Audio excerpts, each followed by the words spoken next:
directeur de recherche émérite au LAS, CNRS, en France.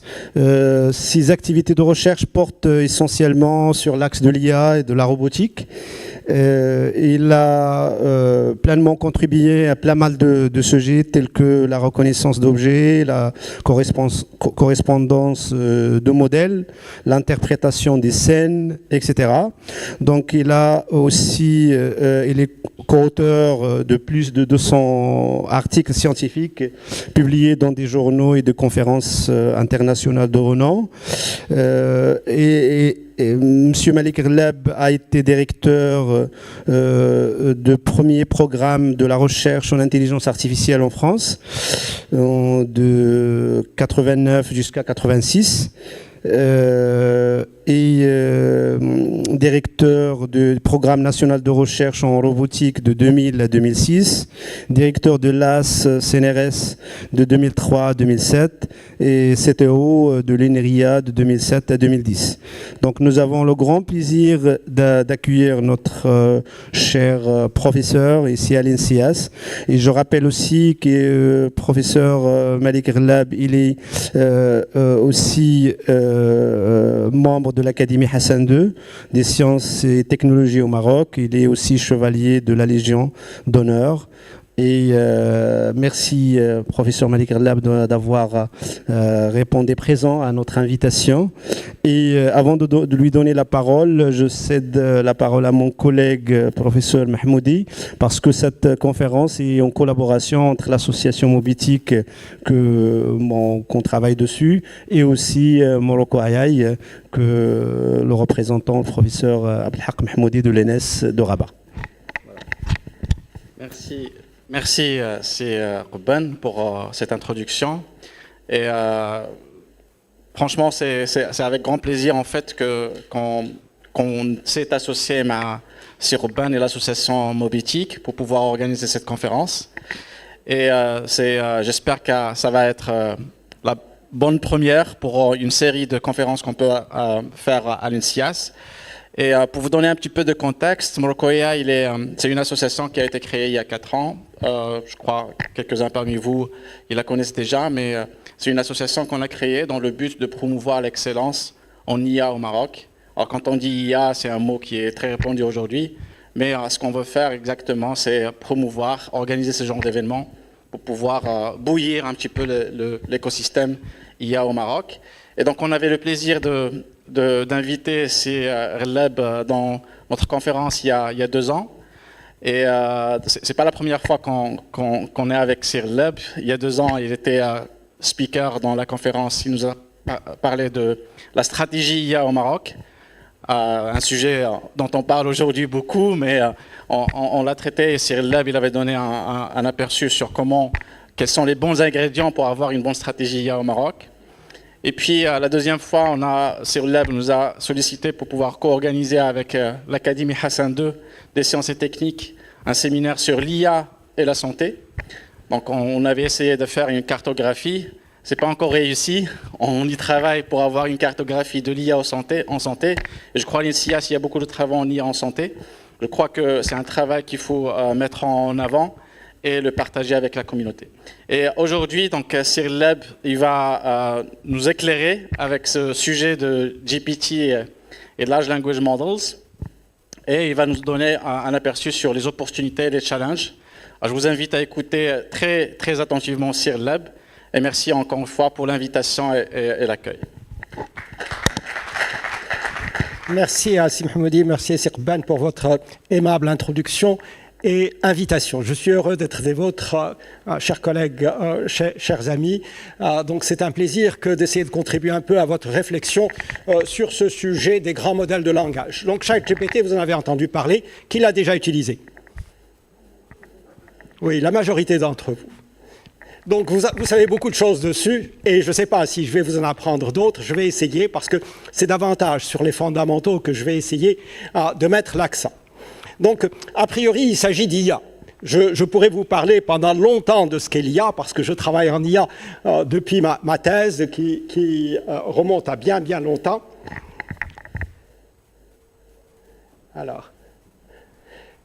Mais je voudrais vous dire une brève introduction sur l'IA. Souvent, c'est présenté comme faisant référence à l'intelligence humaine. Je n'aime pas du tout cette confusion. Pour moi, faire référence à l'intelligence humaine, c'est confondre un peu les choses. L'IA est un domaine de recherche qui vise à modéliser et à comprendre l'intelligence, comme d'autres visent à modéliser ou à comprendre les glaciers ou le climat et autre chose. Là, l'IA vise à comprendre et à modéliser l'intelligence par des approches numériques et computationnelles. Et pour ce faire, sur une base scientifique saine, on prend une tâche particulière qui nécessite de l'intelligence.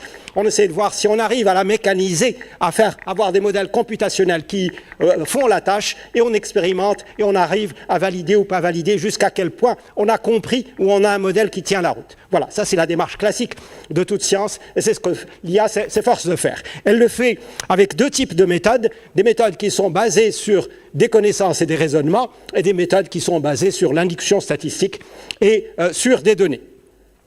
Alors, je ne vais pas développer, parce que ce n'est pas vraiment mon sujet, très longuement ces deux volets, bien que c'est des sujets qui me tiennent beaucoup à cœur. Ce que je voudrais vous dire, c'est que l'IA a connu beaucoup de succès sur des tâches très spécialisées jusqu'en 2010. C'est des succès relativement étroits, qui étaient très coûteux en efforts, en modélisation, en effort de rassemblement des connaissances, etc. Mais c'était des succès qui étaient limités à cause de leur étroitesse et qui étaient aussi fragiles parce qu'en dehors de la tâche très spécialisée, ils ne savaient pas faire grand-chose. D'accord, hein, on bat le champion du monde aux échecs. Recording in progress. OK. Donc, je ne sais pas quelle est l'interruption. Voilà, vous m'entendez toujours? Très bien. À partir d'il y a une quinzaine d'années, on a réussi à des succès dans l'interprétation des données à très grande échelle. Et ceci de façon robuste, sans qu'on ait les mêmes fragilités que ce qu'on avait connu dans les succès qui étaient ici. Et à partir des années à peu près 2020, il y a 4-5 ans, on a réussi à générer des données à très grande échelle. Là aussi, avec beaucoup de facilité. Quand je dis données, c'est des textes, des images, des sons, de la musique, la vidéo, toutes sortes de données. Donc voilà les jalons importants de l'IA relativement à des tâches très spécialisées, étroites et fragiles jusqu'en 2010. L'interprétation des données et la classification et tout ce qui touche autour des réseaux de neurones pour les images, etc. La génération des données qui correspond à ChatGPT. L'autre élément sur l'histoire de l'IA et la vision générale dont je voudrais vous faire part, c'est que pendant longtemps, dans ma pratique de l'IA, la science était en avance sur la technique. On savait plus de choses que ce qu'on était capable de faire. Nous n'avions pas les machines suffisantes pour faire ce qu'on voulait faire. Aujourd'hui, la technique est en avance sur la science, ce qui pose problème. Nous faisons plus que ce que nous comprenons ce que nous faisons. Je ne sais pas si vous me suivez. Nos machines arrivent à faire plus de choses que ce que nous comprenons, et je vais essayer de vous dire pourquoi. Une illustration, l'algorithme qui a battu Kasparov aux échecs en 1997 a été inventé par Claude Shannon en 1950. Il a fallu attendre presque 50 ans pour qu'on ait la puissance des machines pour pouvoir faire ça. On savait qu'on allait y arriver. On savait dès 1980, si vous prenez les actes de l'IJCA 81, vous trouverez un papier qui dit, simplement par simple loi de Moore, on va battre le champion du monde avant l'année 2000. Et c'était Hans Berliner, un champion du monde aux échecs qu'il avait publié par correspondance, qu'il avait publié. Il avait parfaitement raison, alors que d'autres disaient on ne battra jamais un champion aux échecs. Mon autre exemple, c'est le jeu de Go. Vous avez entendu parler de la bataille contre Kijiji, champion du monde dans le Go contre AlphaGo, il y a 4-5 ans. Eh bien, l'algorithme en question a été inventé par Abramson au début des années 80. Donc nous étions en avance, et aujourd'hui on a des capacités qu'on ne comprend pas pleinement. Donc voilà ma brève introduction. Qu'est-ce que ChatGPT? Alors, Chat, c'est une interface de dialogue, c'est rien d'autre qu'une interface de dialogue. Il y en a eu bien avant GPT. GPT, c'est Generative Pre-trained Transformer. J'essaierai d'expliquer ce que veut dire chacun de ces termes. Génératif, ça veut dire qu'on fait de la synthèse. C'est mon deuxième jalon. De quoi s'agit-il? Eh bien, il s'agit de compléter une séquence. Si vous avez fait toutes sortes de problèmes de filtrage, hein, vous connaissez Kalman, peut-être qui connaît Kalman, le filtrage de Kalman, bien sûr, eh bien, c'est de ça qu'il s'agit. Vous avez une séquence, hein, M1, M2, MK, hein, c'est X1, X2, XK. Quel est le suivant? Hein, je dis M parce que c'est des mots, c'est une séquence. Trouver un probable successeur. Toutes les techniques de filtrage font ça. Et ça, vous le connaissez très très bien, parce que quand vous tapez ceci sur votre smartphone, il vous propose, je suis venu il va vous dire avec, à, pour, etc. Et puis vous complétez, je suis venu en, et il va vous dire d'autres complétions. Eh bien, ChatGPT, c'est exactement ça, mais à d'échelle beaucoup, beaucoup, beaucoup plus grande. D'accord? Je commence par des choses simples pour que vous voyez de quoi il s'agit. Alors, ChatGPT, comment ça marche? Modèle statistique sur la succession des mots dans des textes. Vraiment, tous les termes ici sont importants. Modèle statistique sur une séquence. Une fois que j'ai un modèle, eh bien, il me donne une distribution. Quand j'ai une distribution, je peux faire des tirages dans cette distribution et connaître des exemples de choses qui suivent cette distribution. Si je fais des tirages aléatoires, selon la distribution apprise, je vais pouvoir générer des mots. Les aptitudes sont des performances remarquables en traitement du langage. On a parlé de perroquet stochastique parce qu'il ne comprend rien à ce qu'il dit. Je vais revenir sur ça. Mais on a aussi des aptitudes générales inattendues dans des tâches qui relèvent du calcul. Comment ça se fait qu'un modèle statistique puisse faire des multiplications? C'est incompréhensible qu'un modèle statistique d'induction statistique fasse des multiplications. Les multiplications, c'est un algorithme bien connu, et ce n'est pas avec de l'induction statistique. Il arrive à faire du calcul. Il arrive à faire des raisonnements, du sens commun, de la planification. Rien de tout cela n'était prévu. Comment expliquer ces aptitudes? Eh bien, on ne sait pas très bien. On a des hypothèses, mais on ne sait pas très bien. Ce qui est sûr, c'est qu'il y a un effet de seuil sur la taille des modèles. Tant que les modèles restent de l'ordre du milliard de neurones, ça ne fait pas. Quand ça dépasse la dizaine de milliards, ça commence à le faire. Alors, vous voyez la taille des choses en nombre de paramètres. Donc, ceci fut mon introduction. Voilà le sommaire du reste de cette présentation. Je vais vous parler d'apprentissage statistique, je vais parler de prédiction sur les mots, des questions de sémantique, les réseaux de neurones, pour ceux qui ne connaissent pas, je vais les introduire, et je vais expliquer le mécanisme d'attention. Puis, je vais vous parler des limitations, des aptitudes, des défis scientifiques, et des risques et des problèmes éthiques. Voilà. J'ai prévu à peu près 1 heure, c'est bien ce que nous avons? Très bien. Alors, apprentissage statistique. Je commence par la base. Supposez qu'on est 2 personnes, deux jeunes, Aïcha et Rachid, qui veulent qui veulent avoir une vision entre le budget de la recherche et l'impact sur la santé publique. Donc, Aïcha, qui est optimiste, va compiler un certain nombre de données, budget de la recherche à l'année 1, 2, N, et en face, l'espérance de vie, pour voir l'effet du budget de la recherche sur la santé publique. Et Aïcha va me trouver un certain nombre de points qui sont là, et elle va se dire, ah ben ça ressemble à une droite. Le deuxième protagoniste, j'ai dit Rachid, lui est plus pessimiste, il prend le budget de la recherche sur les mêmes années, et il regarde le nombre de suicides. Il trouve, à un changement d'échelle sur les Y près, aussi des points comme ça. Mon exemple est farfelu et un peu provoquant, mais les points sont vrais. Vous trouverez ces points-là sur Internet pour les taux de suicide en fonction du budget de la recherche aux États-Unis.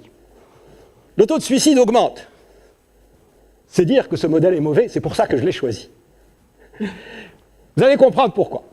Alors, aussi bien Aïcha que Rachid disent, ça a l'air régulier, je fais une hypothèse. Je peux me tromper, mais je fais une hypothèse. Quelle est mon hypothèse? C'est l'induction statistique.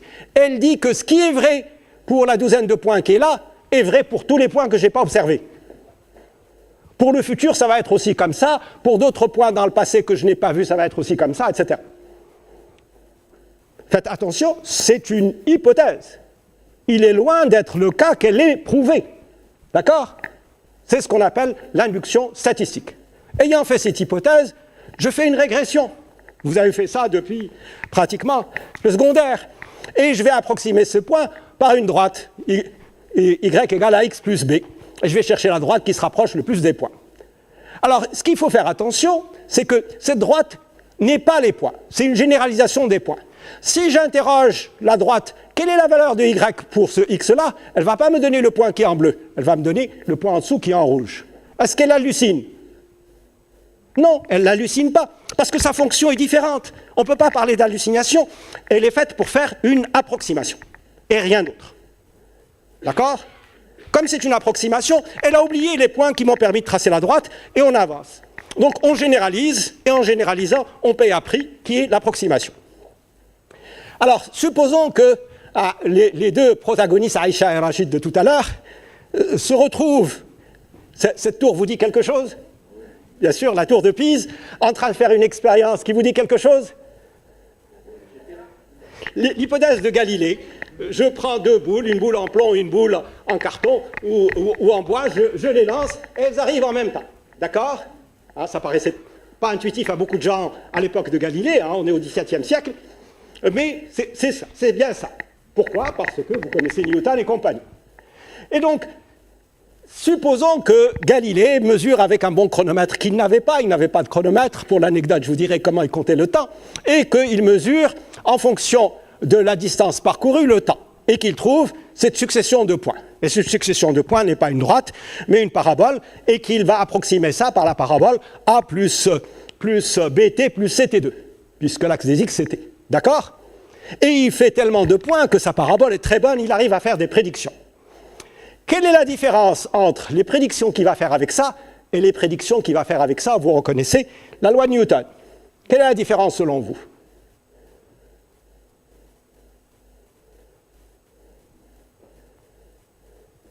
Je peux faire exactement les mêmes prédictions, aussi précises avec l'une que l'autre, si j'ai bien fait mon induction statistique.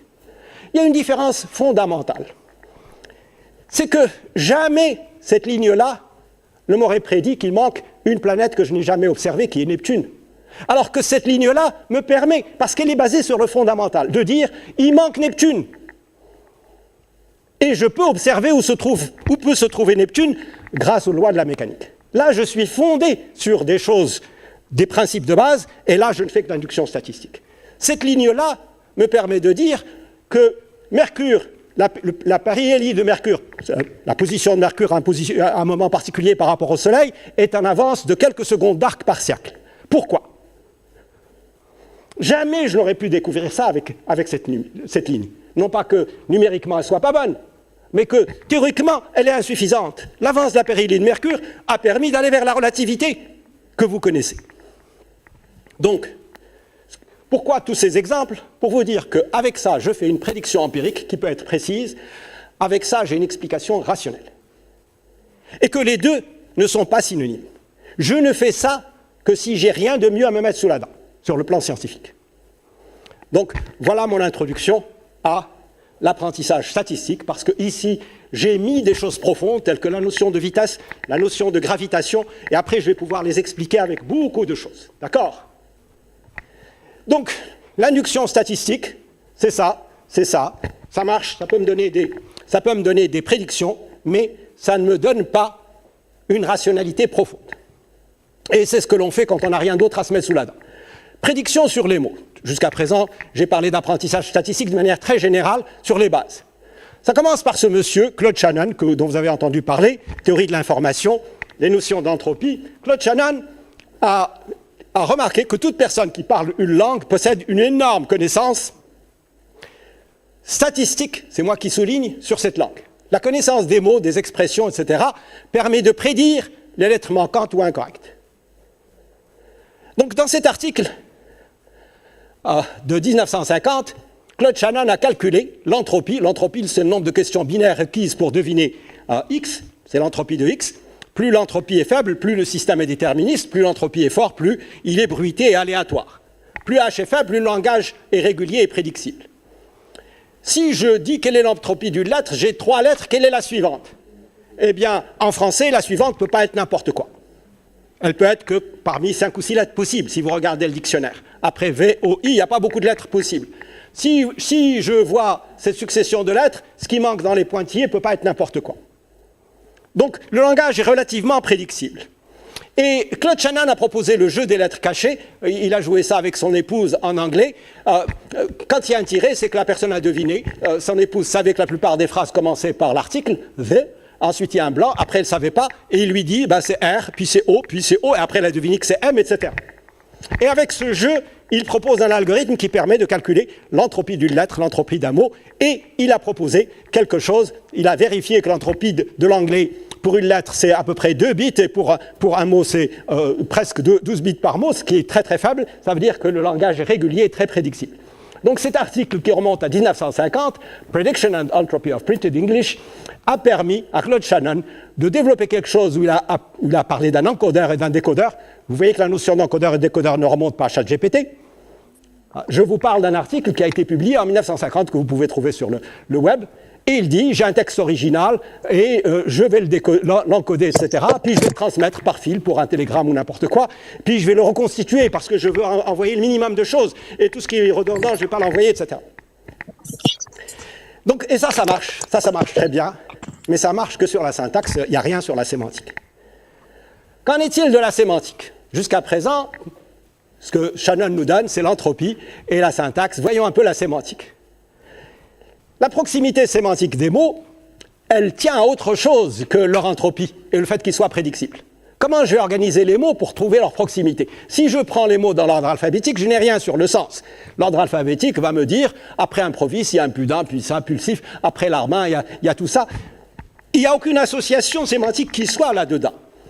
Je veux plutôt une fonction qui, à un mot F, me donne quelque chose qui soit des mots proches ou similaires, au sens sémantique et pragmatique dans l'usage de la langue que j'utilise. Je veux que dans le voisinage d'un provis, je trouve soudain, imprévu. Dans le voisinage de larcin, je trouve vol, chapardage, etc. Comme vous le trouveriez dans un bon dictionnaire de synonymes. Je veux aussi une notion de distance. Je veux pouvoir mesurer que la distance entre parler et bavarder est inférieure à la distance entre parler et radoter. Parce qu'il y a des notions et des nuances que je veux pouvoir saisir. Est-ce que je peux faire cela facilement? Eh bien, pour faire cela, l'intuition est que les mots proches sont utilisés dans des contextes similaires. Si je regarde l'utilisation des mots dans de nombreux textes, dans des millions de textes, je vais me rendre compte que les mots proches sont utilisés dans des contextes similaires. Et je vais essayer de calculer la distribution probabiliste des mots dans un texte à partir de leur position relativement à leurs proches. Cette idée, là aussi, n'est pas récente, 1965. Et donc, je vais dire, la probabilité que M sachant A, c'est la probabilité d'avoir un mot M dans un texte, sachant que A est proche. Proche, ça veut dire dans la même phrase, ou dans la phrase d'avant, ou dans la phrase d'après. D'accord? La probabilité de M sachant B, c'est la même chose, et je vais dire que A et B sont équivalents si pour tout mot M, la probabilité de M sachant A est la même que la probabilité de M sachant B. Avec ça, j'ai établi la similarité des mots. Et je suis content parce que je vais pouvoir calculer ça. En d'autres termes, A et B sont équivalents s'ils ont les mêmes voisins sur tous les textes sur lesquels j'ai pu faire des statistiques. Voilà l'intuition, et cette intuition est vérifiée dans la pratique. Ça rejoint ce que Shannon nous dit sur le fait qu'on connaît beaucoup de choses. Le problème, c'est qu'un seul voisin ne suffit pas. Il faut que je prenne plusieurs voisins, parce que souvent, les voisins les plus proches ne me sont pas informatifs. Il faut que je prenne la probabilité de M, sachant A, B, C, etc., jusqu'à l'ordre K. Et là, je tombe sur un problème classique. En calculabilité, c'est un problème de complexité. La probabilité d'un caractère sachant les I-1 autres caractères, du caractère I sachant I-1, c'est à une complexité en alpha à la puissance I. Alpha est la taille de l'alphabet et I c'est la taille des mots. La plupart des mots ont une taille relativement faible, 5-6 lettres. La probabilité d'un mot sachant tous ses voisins, c'est en delta à la puissance J. J est la taille du dictionnaire delta est la taille du dictionnaire et J c'est le nombre de mots dans le contexte. Le nombre de mots dans le contexte est très grand. Il peut être de plusieurs centaines. Je vais vous parler de contextes qui font 10 puissance 5 mots. Et surtout, le dictionnaire est immense. Ça n'a rien à voir avec l'alphabet. Or, si je sais calculer ça, je ne sais pas calculer ça avec cette complexité. Et on est resté bloqué jusqu'à à peu près 2003, où sont apparus les Neural Probabilistic Language Models, où à un mot, je vais associer un vecteur de nombre réel.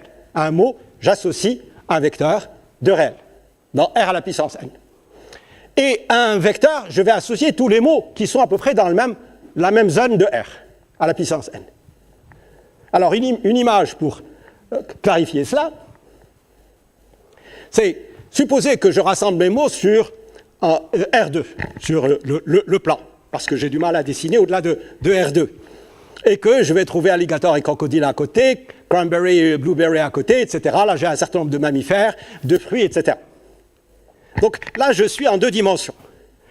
Et à un mot, je vais associer ses coordonnées. Je prends cranberry, et bien en X, il est 0,81 et 0,69.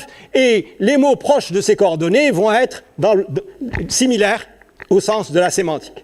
Même chose pour crocodile, voilà ses coordonnées dans ce plan, etc. Et avec ces vecteurs, si j'ai des vecteurs, eh bien, je suis tiré d'affaire parce que l'algèbre linéaire va me permettre de faire beaucoup de choses. Au mot rabat, je vais associer un vecteur que je note entre crochets dans R à la puissance n. Entre parenthèses, n, au départ, c'était 100, 200, 500 dimensions, c'est des vecteurs 500 dimensions. Aujourd'hui, on est plutôt de l'ordre de 10 000, 50 000, dans un espace à 50 000 dimensions. Qu'est-ce que ça m'apporte d'associer au mot rabat un vecteur? Eh bien, je vais pouvoir qualifier ça. Si je fais la somme des deux vecteurs Maroc et Capitale, je vais trouver rabat, par simple addition de deux vecteurs.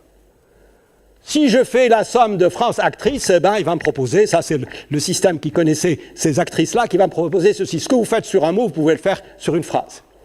Je vais aller plus loin que l'addition, je vais faire des analogies. Quel est l'analogue de Berlin relativement au Japon en Allemagne? L'analogue de Berlin pour l'Allemagne relativement au Japon, c'est Tokyo. D'accord? Simple, addition, soustraction, tout ça est immédiat. Quel est l'analogue de sanglier pour mâle relativement à femelle? Si j'ai oublié quelle est la femelle du sanglier, ben c'est lait, la lait, etc. Meilleur par rapport à bon ou mauvais, c'est pire. Si j'ai oublié quel est le symbole chimique de l'or, eh bien vous avez compris. Par simple, soustraction et addition de vecteurs. Je ne vais pas me contenter des additions et des soustractions. Je sais calculer les similarités. Produit scalaire. Vous savez que deux vecteurs orthogonaux, leur produit scalaire est nul. Et que deux vecteurs qui sont alignés, leur produit scalaire est maximum. Donc plus le produit scalaire est grand, plus ils sont proches. Et je fais le produit scalaire de parler-bavarder, il est plus grand que parler-radoter. Donc je sais que bavarder est plus proche que radoter, etc. Donc, par rapport à la sémantique, par une simple projection dans un espace très grand, me tire d'affaire d'une certaine façon. OK? S'il vous plaît, n'hésitez pas à m'interrompre si vous avez des questions, s'il y a des choses qui ne sont pas claires dans ce que je dis, je serai heureux. Oui, Tfadal. Pardon?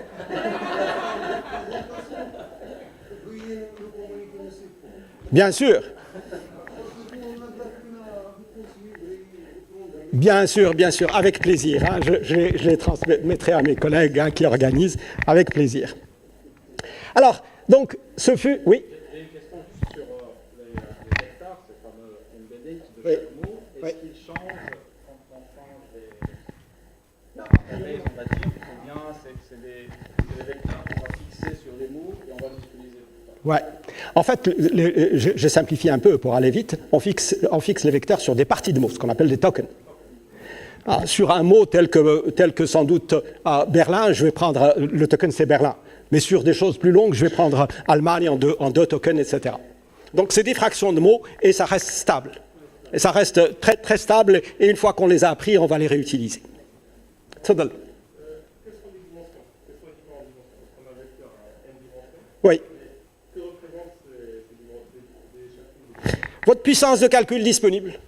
Si vous pouvez vous payer un ordinateur qui fait 100 000 dimensions, tant mieux. Vous serez plus précis. Mais le caractériser le mot. Combien de mots? Le token. Quelle est la dimension du token? En général, c'est autour de 3 à 5 caractères. C'est des choses qui sont taillées empiriquement en fonction de ce que ça donne comme résultat, etc. Il n'y a pas de théorie derrière. C'est vraiment, on fait des essais-erreurs, on regarde qu'est-ce qui marche bien. Et on prend les vecteurs. Au début, on n'avait pas tellement de puissance de calcul, donc on prenait des vecteurs petits. Je vous ai dit, on est parti avec des vecteurs de l'ordre de quelques centaines. Aujourd'hui, c'est courant qu'on utilise un embedding de l'ordre de 10 000, voire davantage, si vous avez des machines assez puissantes. Et on utilise des machines avec du calcul vectoriel à très grande échelle. Ça doit dépendre de la langue. Comment? Ça ne dépend pas de la langue. Non, les tokens sont relativement stables. Et ils se rajoutent. Les tokens de diverses langues se rajoutent. Ouais.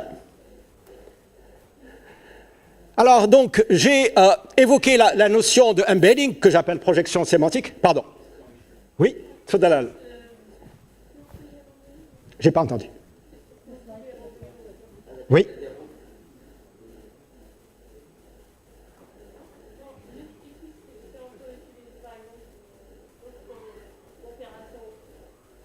Que l'addition et la soustraction.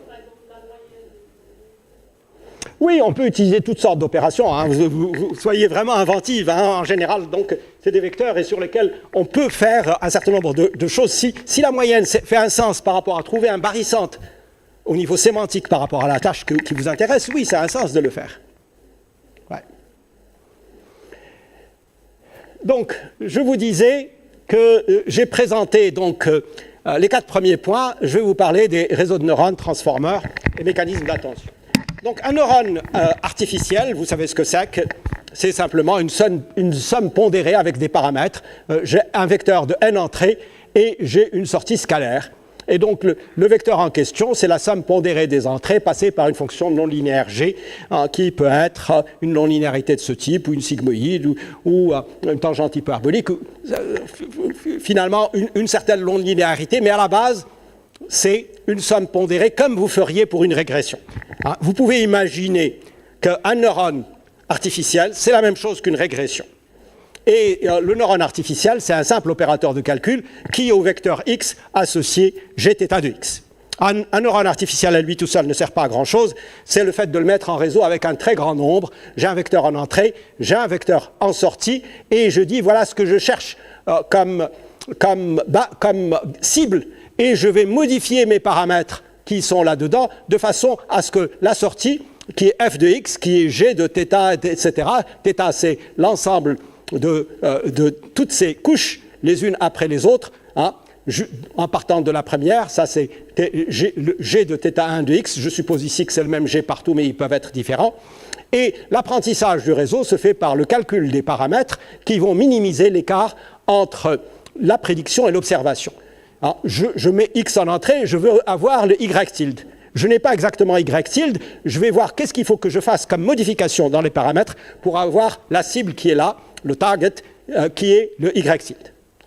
Je vais un peu vite, je suppose que vous avez déjà vu des réseaux de neurones, mais j'essaie de vous donner les principes pour couvrir le reste du sujet.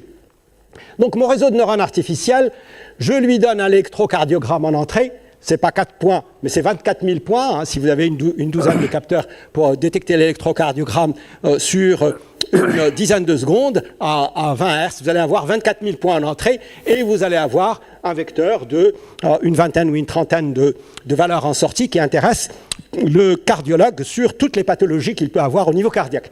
Cet électrocardiogramme, vous allez lui dire, c'est une fibrillation de tel type, donc je veux que Y2 soit dominant et que Y1, Y3 soit très faible, etc.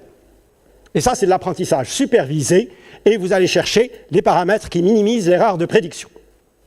Vous faites ça par simple calcul de l'erreur de prédiction, qu'on appelle la fonction loss, hein, que j'exprimais ici dans un cas relativement simple, et l'optimum, c'est la valeur de l'ensemble des paramètres θ, hein, c'est la matrice globale de l'ensemble des paramètres θ du réseau qui donne le argmin de loss.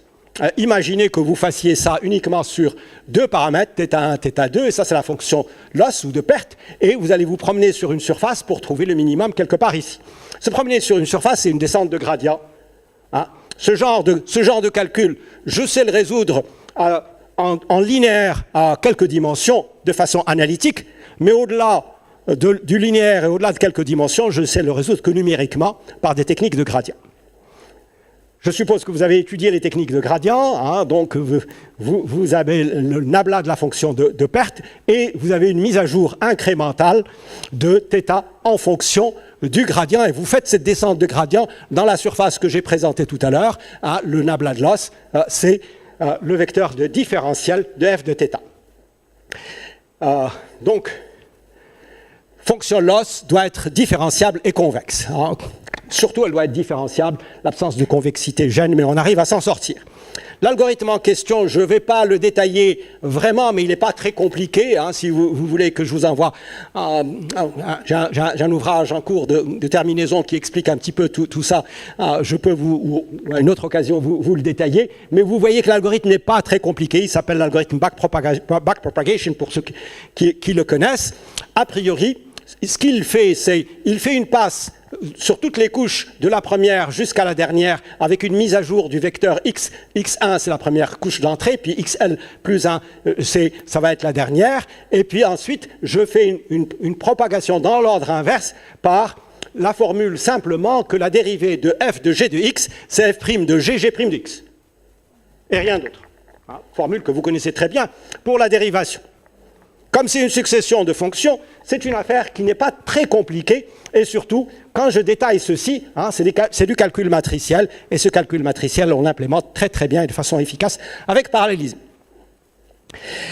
Donc, l'architecture des réseaux pour le faire, le réseau que je vous ai montré est un réseau, un réseau régulier, hein, où chaque couche est connectée à toutes les autres, hein, plein, mais ça c'est le perceptron multicouche lorsque j'ai un vecteur en entrée et que j'ai aussi un vecteur en sortie. Lorsque j'ai une matrice en entrée, ou une image ce n'est rien d'autre qu'une matrice, eh bien, je vais utiliser plutôt des architectures du type convolution. La convolution est une opération mathématique qui permet de faire glisser des bouts d'image par rapport à d'autres en translation et en rotation pour obtenir quelque chose qui est comme ça. Vous avez plusieurs couches de convolution et vous avez ensuite un réseau perceptron à la fin pour faire votre classification.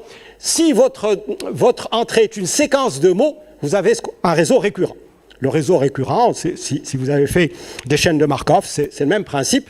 Eh bien, a priori, vous avez la séquence de vos termes x1, x2, xt. Ça, c'est la partie cachée qui résulte, soit vous n'en avez pas au début, mais ou d'un élément d'initialisation. Puis h1, c'est le résultat de x1 caché avec un y1, etc., etc. Ce réseau, il est la même chose que celui-ci bouclé. OK ? Donc ça, c'est ce qu'on appelle un réseau récurrent, un recurrent neural net, qui pose des problèmes, parce que quand je suis ici, eh ben, je me souviens plus ce que j'ai fait là. Parfois, x1 compte davantage que xt-1. D'accord ? C'est l'hypothèse markovienne que l'état est rassemblé par rapport à la transition que je viens de vivre. Et cette hypothèse markovienne fait que je n'ai pas de mémoire, et on a comblé ça par des architectures à mémoire. Le M ici veut dire memory, et on a comblé ça par les transformers. Et c'est sur les transformers que je vais insister. Donc sachez que les transformers, c'est une évolution des réseaux récurrents, des LSTM et de toute la séquence, parce qu'ils sont très très nombreux, des architectures du type récurrente à mémoire, qui a donné lieu au réseau du type transformer. Retenez qu'un réseau de neurones, c'est une fonction d'approximation statistique sur la base d'une hypothèse d'induction.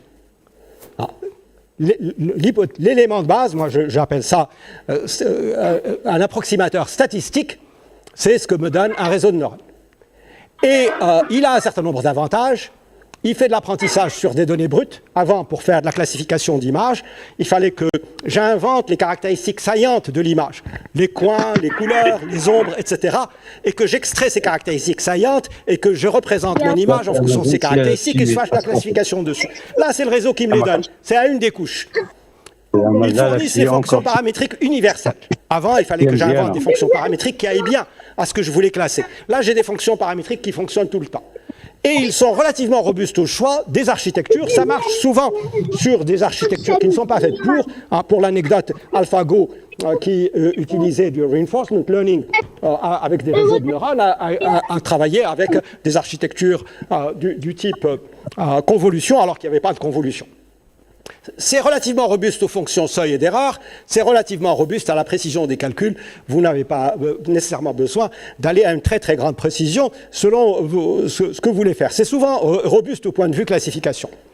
Mais l'importance de la taille des réseaux est considérable, relativement à la complexité de la tâche, relativement au calcul des paramètres, parce que vous avez des problèmes de minima locaux. Et ça, je vais l'illustrer graphiquement. Supposez que je veuille trouver une approximation de cette fonction en escalier, en pointillé. Donc, ma fonction en escalier, c'est celle-là. C'est comme ma régression de tout à l'heure, sur mon exemple un peu plus cornu de budget de la recherche par rapport au nombre de suicides. Mais là, donc, j'ai des fonctions que je me suis données. Je prends un réseau avec 2 neurones, j'obtiens une ligne. J'obtiens un réseau avec 4 neurones comme ça, j'obtiens cette pointe. Je suis loin de ce que je veux approximer. Je fais quelque chose de plus compliqué, etc., etc. À un certain point, je me rapproche. Au fur et à mesure que mon réseau se complique, je me rapproche de ce que je veux approximer. Et à un certain moment, je suis relativement proche. Vous voyez, là, mon approximation épouse tous les mots, tous les points. Pourquoi? Eh bien, parce que j'ai mis davantage de neurones et aussi j'ai réussi à bien les organiser. Vous trouverez sur le site que je mentionne ici de Stefan Wolfram une explication pédagogique d'où j'ai sorti cette image qui est de qualité. Alors, un mécanisme de transformer et d'attention. Un transformer code une séquence d'entrée en une séquence de sortie. Et il utilise deux réseaux de neurones, un réseau d'attention et un perceptron. Il n'y a pas de récurrence à proprement dit. L'attention, c'est un mécanisme de lien pour pallier aux problèmes de mémoire et de traitement des séquences. Alors, si je dis Aïcha n'a pas pris la route, elle s'est perdue, vous savez très bien qui s'est perdu. C'est Aïcha, c'est pas la route. Mais si je dis Aïcha n'a pas pris la route, elle était inondée, vous savez aussi à quoi fait le référence le elle. La langue naturelle est riche de ce genre de choses. Il y a plein d'exemples qui sont pleins d'ambiguïté. Et le problème, c'est, je vous donne un contexte, c'est-à-dire, je ne sais pas, une centaine de mots, qui est relatif à quoi? Qui fait le lien avec quoi? C'est ce que je vais essayer de trouver. Ici, je vais essayer de trouver les liens de chaque mot avec chacun des autres. Donc, je vais essayer de trouver un graphe en N2. Si j'ai N mots, je vais trouver un graphe en N2 qui va me permettre de pondérer qui est lié à quoi. C'est ce que font les transformers. Et je vais apprendre, sur mon exemple simple de tout à l'heure, en lui disant « je suis venu A et j'aimerais qu'il prédise vélo et je vais modifier les poids pour qu'il me donne vélo ». En réalité, je vais utiliser plutôt les vecteurs associés et je vais utiliser avec les vecteurs associés leur position. Alors c'est là où ça devient un petit peu technique. Je reviens un peu en arrière. Donc j'ai n mots en entrée et j'ai un mot en sortie. Donc j'ai n mots en entrée et je vais prendre trois matrices que je vais apprendre. Ce mot-là est un vecteur de dimension n. Cette matrice est de dimension nl. Et le produit est un vecteur de dimension l. Même chose pour cette matrice de dimension nl. Le produit est un vecteur de dimension l. Et celle-ci aussi. Et je vais faire ça pour tous les mots. Le mot k, même chose. J'ai mes matrices et je vais trouver d'autres vecteurs. Je vais prendre les vecteurs QR, Q1R1, Q2R2, etc., QKRK, et je vais en faire une grande matrice, Q1R1, QKR1, Q1RK, QKRK, une matrice en N2, qui va me faire le produit en N2 des liens entre toutes les paires de mots dans mon contexte. Ça, c'est mon contexte, qui sont les N mots que j'ai en entrée, et ça, c'est qui est lié à quoi, et qui me donne une sorte de pondération. Ça, c'est le produit scalaire, donc c'est un scalaire, c'est le produit de ce vecteur avec celui-ci. Vous me suivez ? Au point de vue des calculs? OK. Donc, ce qu'on appelle des scores. Je vais agréger cette ligne en une distribution de probabilité, qui est un vecteur, et celle-ci aussi, en une distribution de probabilité. Et c'est la fonction softmax qui va transformer mes scalaires en une distribution de probabilité, simplement les ramener entre 0 et 1. Et là, je n'ai pas encore utilisé le vecteur V, je vais les utiliser, je vais les concaténer, ça c'est un vecteur, etc., en une grande matrice, et je vais multiplier ces deux matrices. Je multiplie ces deux matrices et j'obtiens une matrice Z, une très grande matrice Z, qui va me donner les positions et les poids respectifs des n mots dans mon contexte et comment ils sont reliés les uns aux autres. En notation matricielle, ça me donne M, c'est tout mon vecteur, tous mes mots, tous les vecteurs de mes mots d'entrée.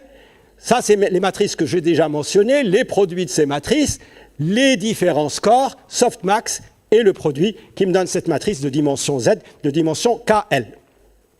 OK? Alors, il faut repasser tout ça très lentement, mais je vous invite à le faire quand vous aurez les slides. Quand j'ai ça, j'ai obtenu une matrice avec laquelle je vais faire donc, les mécanismes d'attention, qui sont les suivants. Donc, je mets mes vecteurs en entrée, j'ai un premier transformer qui va parler à un second, qui va parler, etc., sur L transformer. Dans ce transformer, j'ai le réseau d'attention et j'ai le perceptron. Le réseau d'attention, c'est l'ensemble de mes mots d'entrée, cette grande matrice où chaque vecteur est un mot.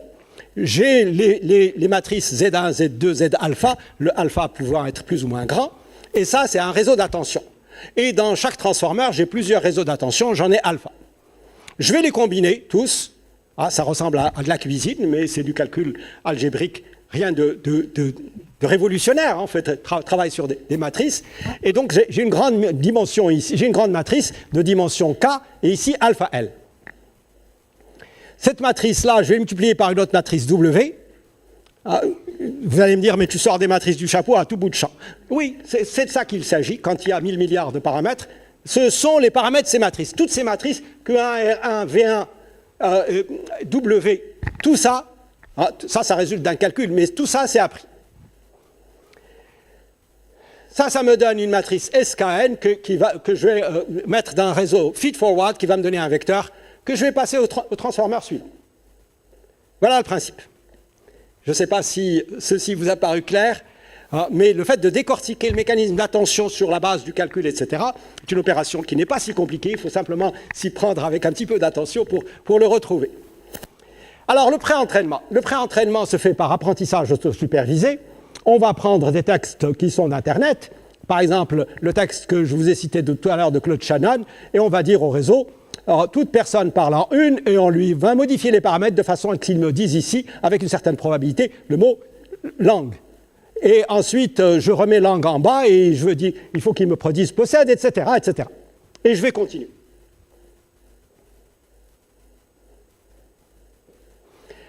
La base d'apprentissage autosupervisé, c'est à peu près 1000 milliards de mots pour ChatGPT. Pour la version 3.5, les chiffres n'ont pas été publiés pour la version 4. La taille du réseau en nombre de paramètres est à peu près la taille de la base des mots. On constate ça empiriquement pour d'autres systèmes que ChatGPT. La complexité, le pré-entraînement pour n mots est en O de N2, ce qui est énorme. Donc ça a consommé l'équivalent d'une ville de 10 000 habitants pendant quelques mois.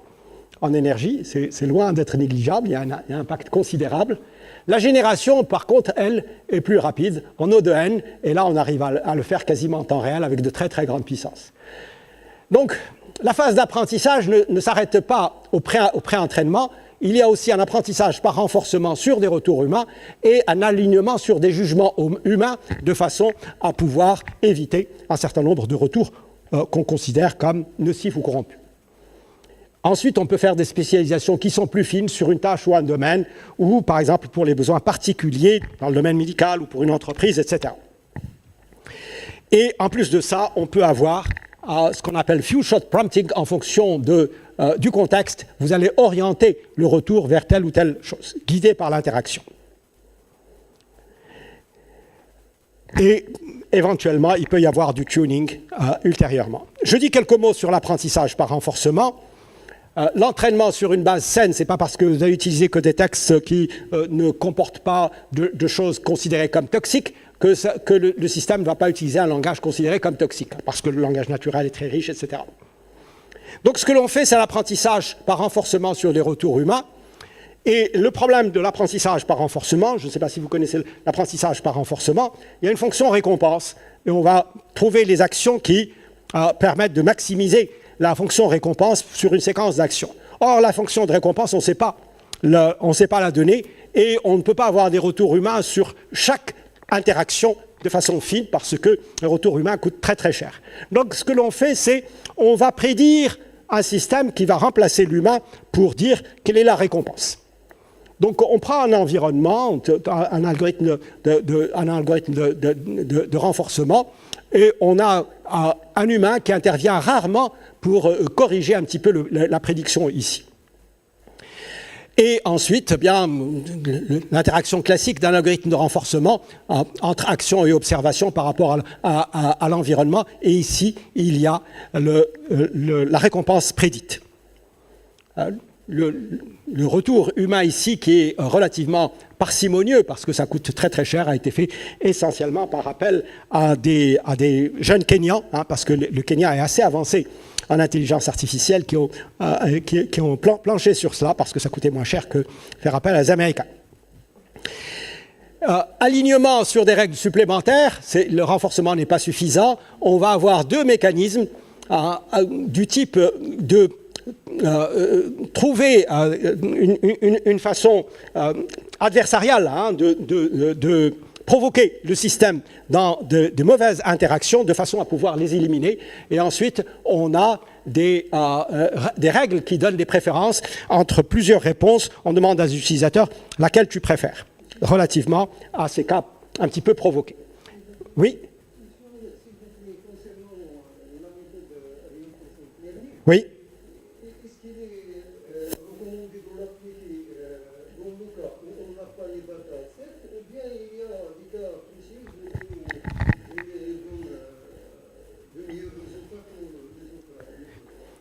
En fait, le pré-entraînement est toujours requis. Il faut le dataset dans tous les cas. Le renforcement est l'étape suivante. Le renforcement, c'est simplement pour filtrer. Ce mécanisme de renforcement fait que le système évite certaines réponses. Il est d'une certaine façon bridé. Hein, il est réduit par rapport aux possibilités. Le pré-entraînement est toujours nécessaire. Hein, comme je l'ai expliqué dans le slide d'avant.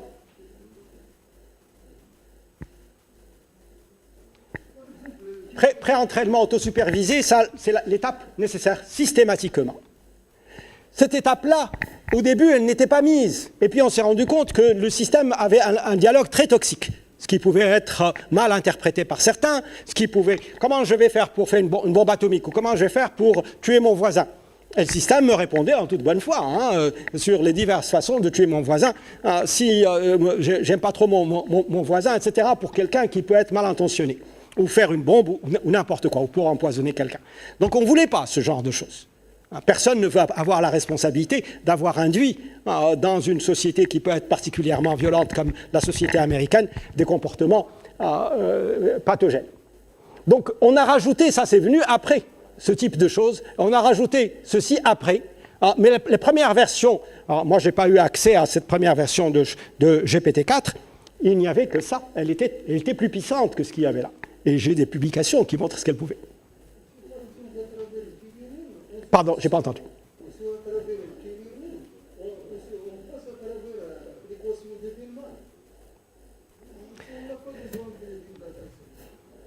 Non, ce n'est pas suffisant, parce que l'équation de Bellman ne va pas... Je connais bien le mécanisme de reinforcement learning et l'équation de Bellman. Elle va vous faire de la propagation sur les récompenses. Et si vos récompenses ne vous donnent que partiellement sur certains choix, elles ne vont pas vous éclairer sur les positions respectives des mots et leurs liens les uns vis-à-vis des autres dans un contexte.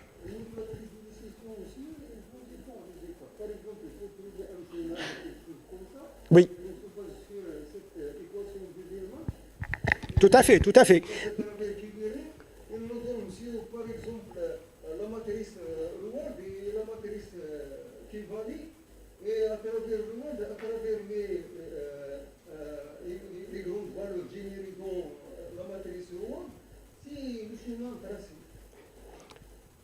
Les éléments d'apprentissage par renforcement ne vont pas vous donner les liens entre tous les mots dans un contexte et vous permettre la possibilité de faire de la génération. L'apprentissage par renforcement va vous permettre de vous donner la séquence d'actions, ou vous pouvez considérer ça comme de tâches, de mots qui correspondent à une tâche bien particulière, qui est optimale au sens de la programmation dynamique et de Bellman. C'est tout ce qu'elle va vous donner. Elle ne va pas vous permettre de faire le mécanisme de prédiction. Ou alors, je n'ai pas bien compris la question. Je crois que en dehors du contexte que je pense qu'on... Ah oui, oui. Ça, on n'a pas besoin de... Ouais. Si on view feedback... Oui, bien sûr. Non, le reinforcement learning, en dehors des grands modèles de langage, n'a pas besoin de la phase 1. Il va directement sur... Je l'utilise couramment en robotique, on fait ça en permanence, etc. Là, je suis vraiment dans le contexte des LLM et des mécanismes de prédiction sur les transformers. Bon, on peut éventuellement revenir si vous voulez que je clarifie un peu plus. Alors, donc, voilà les principes de base du mécanisme d'attention des transformers. Les limitations. Il y a un certain nombre de limitations théoriques. Ça fait uniquement de la propagation séquentielle de calcul. G, θ de x, de couche A et l'autre, etc. Et rien d'autre. Il n'y a pas d'itération, il n'y a pas de récursion, il n'y a pas de retour arrière. Dans Bellman, vous faites tout ça. Ici, non. Il n'y a pas de grammaire, il n'y a pas de logique. Là, on traite de langage. Si vous avez étudié Chomsky, les grammaires et tout ça, rien de tout cela n'est présent. Il n'y a pas de connaissances formelles. Il n'y a pas de connaissances formelles. Il n'y a pas de raisonnement dans de tels systèmes. Et si on regarde théoriquement les limitations de ces systèmes, on en trouve plusieurs. C'est incapable, théoriquement, de traiter les langages à contexte libre non régulier. En théorie des langages, ce n'est pas des langages très puissants, les contextes à contexte libre non régulier. Les langages récursifs, la négation, les langages périodiques réguliers, rien de tout ça, théoriquement, n'est accepté par de tels systèmes. Et bien sûr, ça n'a pas la puissance d'une machine de Turing. Donc vous allez me dire, tout ça est vraiment très limité. En plus, il y a des limitations pratiques. les systèmes ne sont pas factuels, au sens où, je l'ai dit par rapport à ma régression, f de xi n'est pas le yx sur lequel j'ai appris, c'est une approximation. Il n'y a pas d'apprentissage incrémental, il n'y a pas d'adaptation dynamique au fur et à mesure que d'autres connaissances arrivent, pas de contexte limité, le contexte est limité, sans mémoire à très long terme de beaucoup de choses, pas d'interface de traitement à des traitements spécifiques, pas de transparence sur les sources, pas d'anticipation. C'est des systèmes très faibles en planification pour pouvoir, alors que Bellman justement permet de le faire. Pas de qualification de la fiabilité des propos. Est-ce que ce propos est fiable? Est-ce que tu en es sûr? Pas de vérification de la rationalité. Donne-moi la preuve ou donne-moi un justificatif. Beaucoup de limitations pratiques. L'état de l'art progresse, en particulier sur tout cela. On a aujourd'hui progressé. On a des systèmes qui arrivent à donner non pas toutes les références, mais une partie. On a des choses qui font de l'adaptation dynamique, in context learning, contexte limité. Un système tel que Claude peut aller jusqu'à un contexte de 10 puissance 5 mots, alors qu'avant, avec ChatGPT, on était limité à 4000. Interface à des traitements spécifiques, Wolfram Alpha le permet. Transparence sur les sources. Les Augmented Generations, Augmented Generations LLM donne des débuts de transparence sur les sources. Donc on travaille, mais il reste encore un certain nombre de limitations. Les aptitudes. Les aptitudes sont remarquables sur de nombreuses tâches de traitement de langage naturel.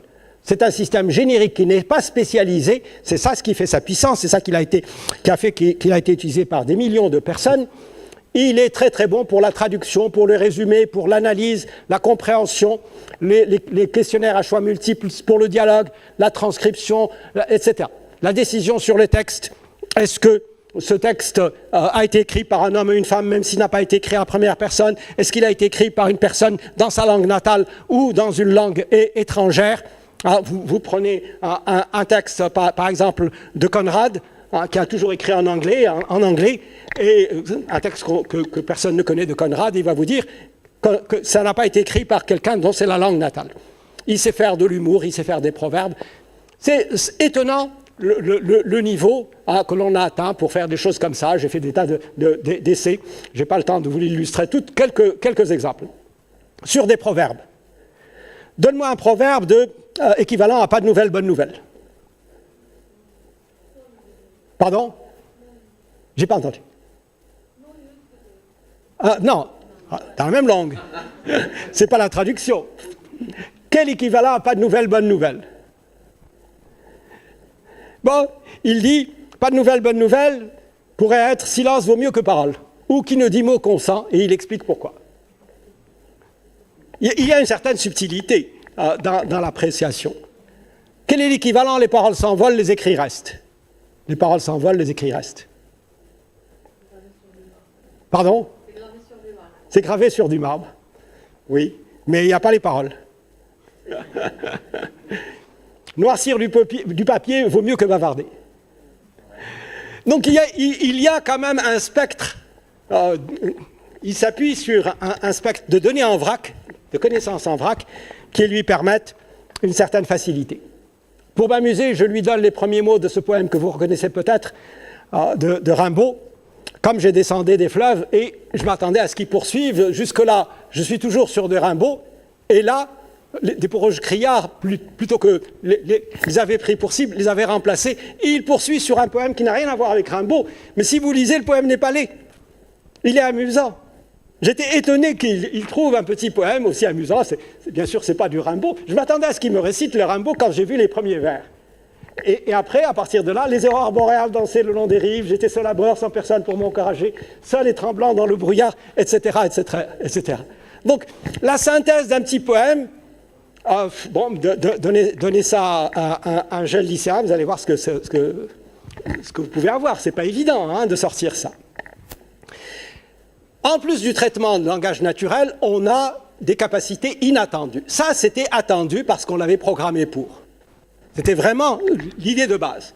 Mais le fait qu'il ait du sens commun, qu'il puisse faire du calcul, qu'il fasse du raisonnement, qu'il fasse des maths, de la programmation, de la synthèse de plans, ça, c'était des choses qui ne sont pas attendues. C'est ce qu'on appelle des aptitudes latentes que l'on découvre et qu'on n'explique pas bien. Alors, voilà quelques exemples. Vous dites que G l'inverse de F, G F moins 1 de X, et vous donnez 5 valeurs pour G. G de 0, G de 4, etc. Quelle est la valeur de f de 6? Bon, probablement, un lycéen de première ou de terminale, s'il est très bon, vous le trouvera. Mais c'est pas, il faut qu'il soit bon. Ça n'a rien de sorcier. Mais il y a un petit peu de raisonnement pour le faire. Il faut que ça soit un bon lycéen. À partir du fait que si G égale f moins 1, ça veut dire que f de G, c'est x.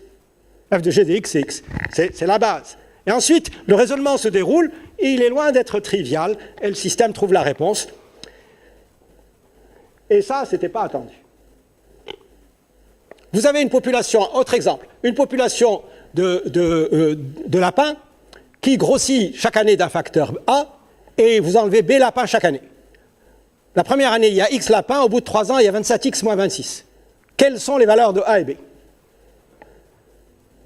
J'ai demandé à des enseignants à qui j'ai présenté un exposé il n'y a pas très longtemps, du secondaire, est-ce qu'un élève de terminale peut faire ça? D'après eux, non. Un élève de terminale ne peut pas faire ça. Pourquoi? Vous avez une équation du 3e degré, elle n'est pas triviale, mais bon, il faut la résoudre. Il faut poser le problème correctement. Il n'y a rien de sensationnel là-dedans, il n'y a rien de savant, mais il y a des compétences qui ne sont pas préprogrammées dans cette séquence de choses. Je ne détaille pas comment il s'en sort, hein, mais vous pouvez revenir là-dessus. Vous savez que l'ensemble des nombres premiers est infini. Vous avez peut-être vu la preuve du fait que l'ensemble des nombres premiers ne peut pas être fini. C'est une très jolie preuve, hein, vous connaissez cette preuve peut-être.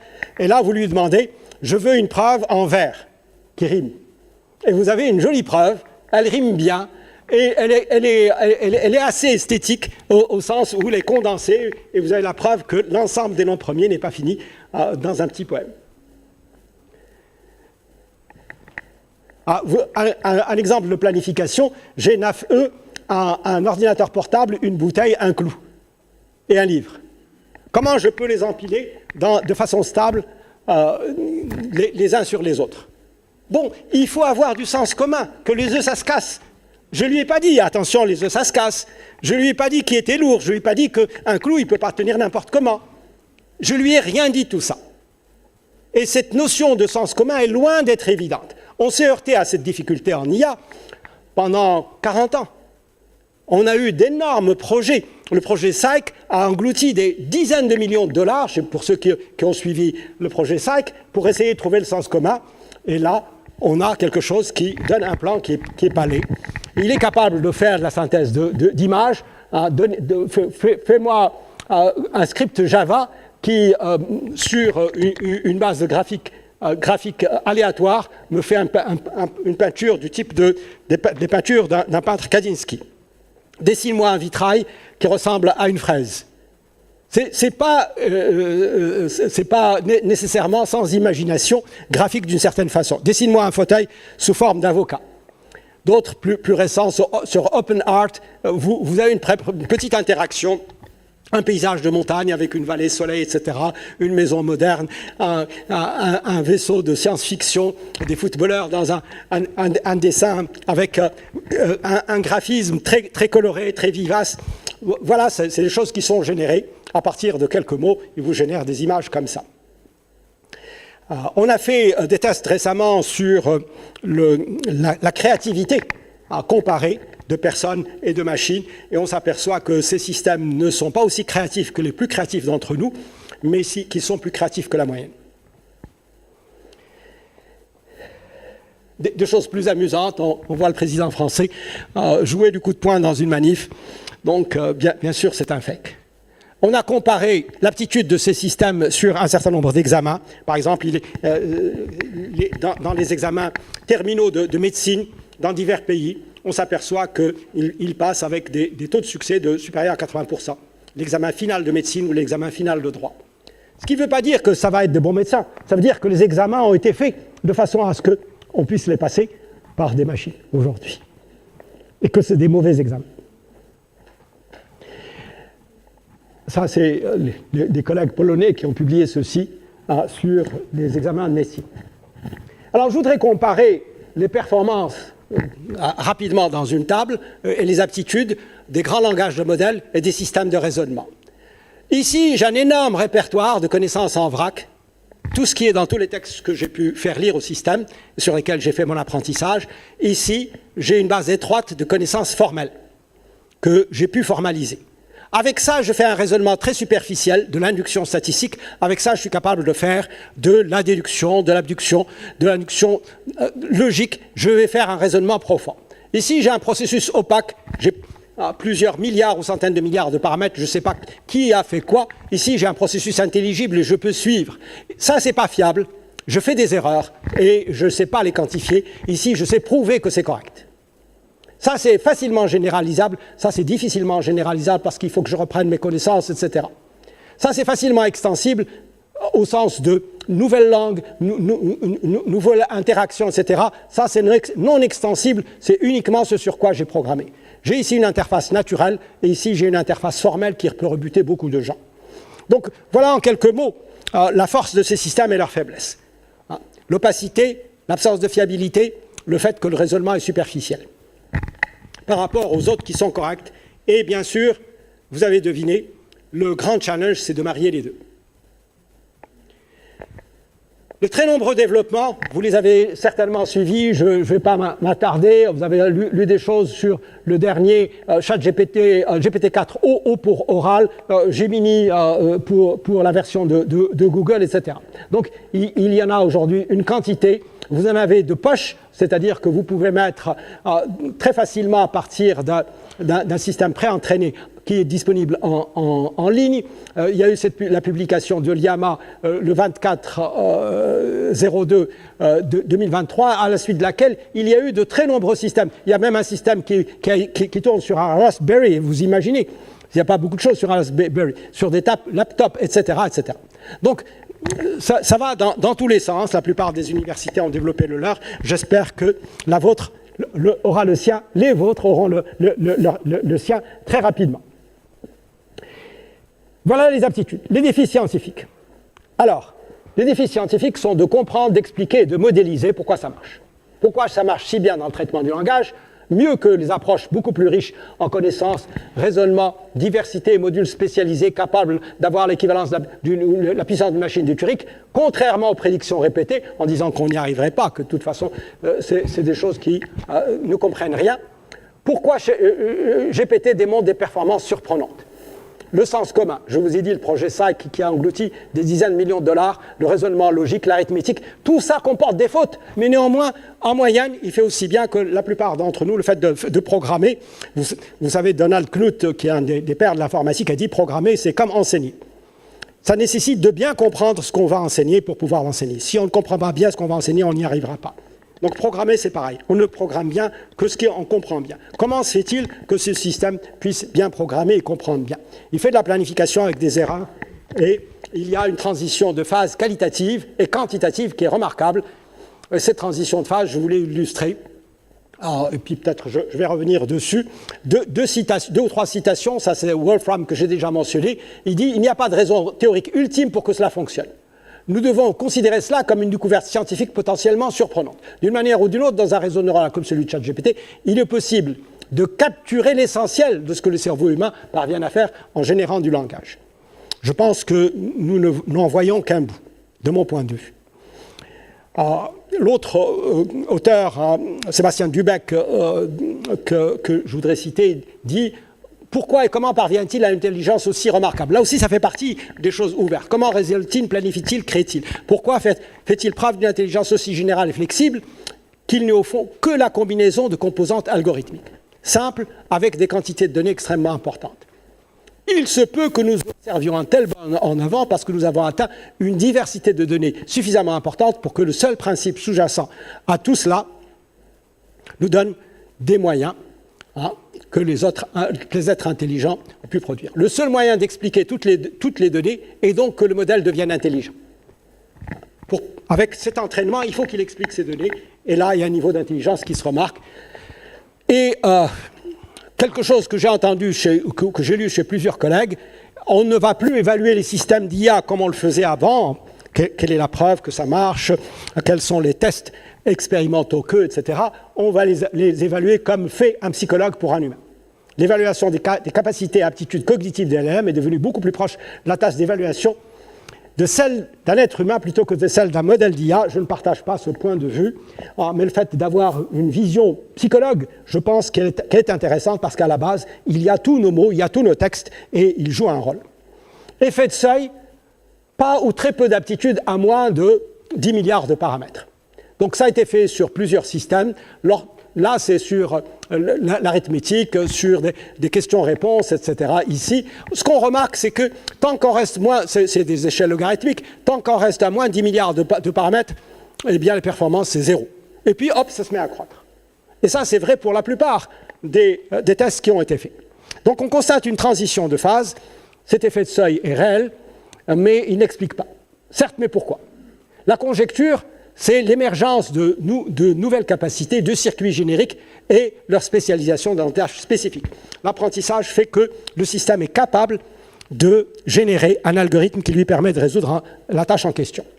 Et voilà une expérience intéressante, celle du perroquet stochastique. Supposez que deux personnes jouent aux échecs en aveugle. Vous savez comment on joue aux échecs en aveugle? Il n'y a pas d'échiquier, on fait qu'annoncer les coups, en haute voix.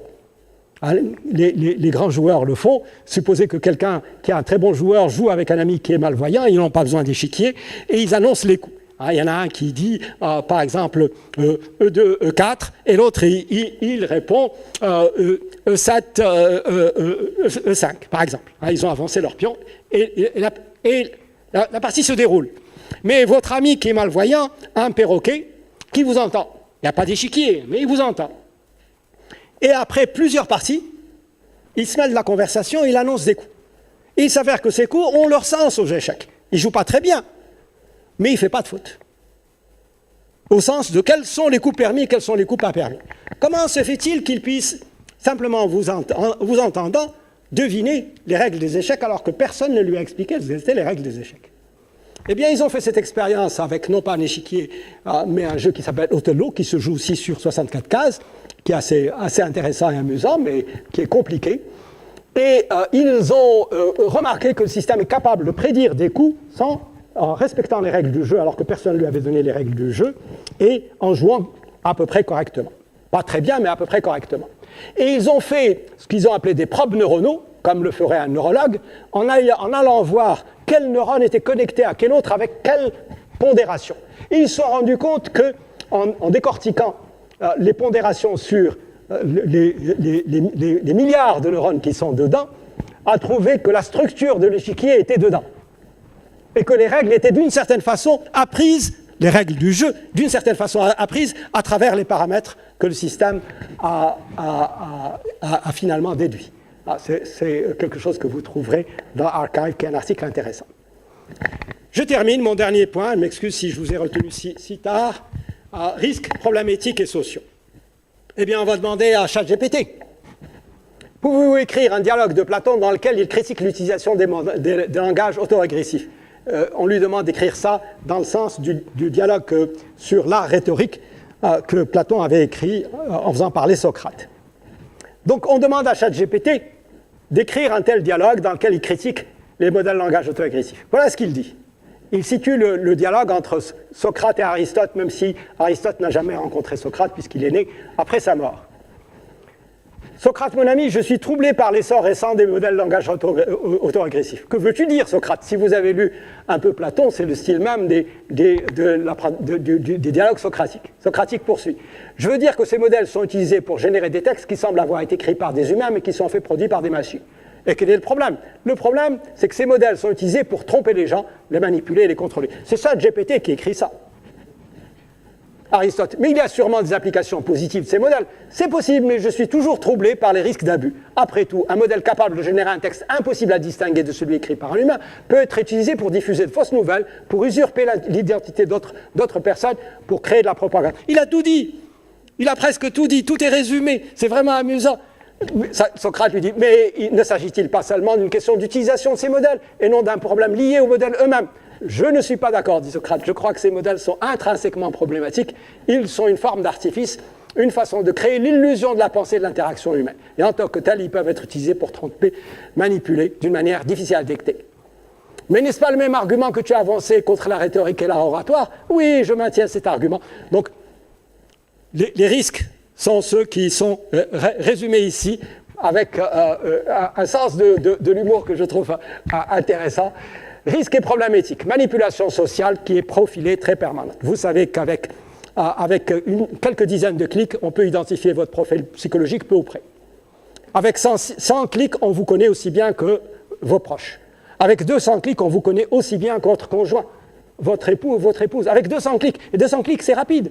C'est quelques interactions, même moins d'une semaine d'interaction avec un browser ou avec Facebook ou n'importe quoi. Avec 200 clics, on détermine votre profil psychologique très finement. Et si je vends ce profil que j'ai déterminé à une société qui va vous envoyer pas seulement de la pub, mais vous dire pour qui voter, vous avez le scandale de Cambridge Analytica que vous connaissez, qui a été utilisé pour la première élection de Trump et pour le Brexit. 80 millions de comptes Facebook qui ont été vendus à Cambridge Analytica, qui ont déterminé 80 millions les profils des gens. Manipulation d'opinions individuelles ou collectives, optimisation du nombre de clics pour manipulation des usagers, atteinte à la démocratie, ce qui fait dire à mon copain Stuart Russell, le livre que tu as, pas celui-ci, mais l'autre, la base, les conséquences de tout ça incluent une résurgence du fascisme, on est en train de... le risque est réel, et une dissolution du contrat social qui fonde la démocratie. Ça, c'est le papier qui montre comment, en 200 clics, on vous connaît aussi bien que votre conjoint. Transactions financières à trop haute fréquence. Vous avez entendu parler des HFT. Quelle est aujourd'hui la durée moyenne de détention d'une action à la bourse de New York? Quand quelqu'un achète une action, pendant combien de temps la garde-t-il?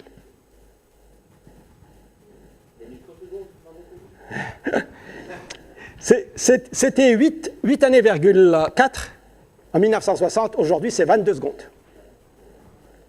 Est-ce qu'on peut fonder une économie sur des choses comme ça?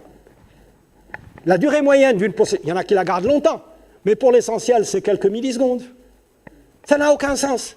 Ça n'a absolument aucun sens, compte tenu du ravage que ça peut faire, que ça fait en définitive. Les systèmes de la décision, les assistants personnels ont un usage dans beaucoup de domaines.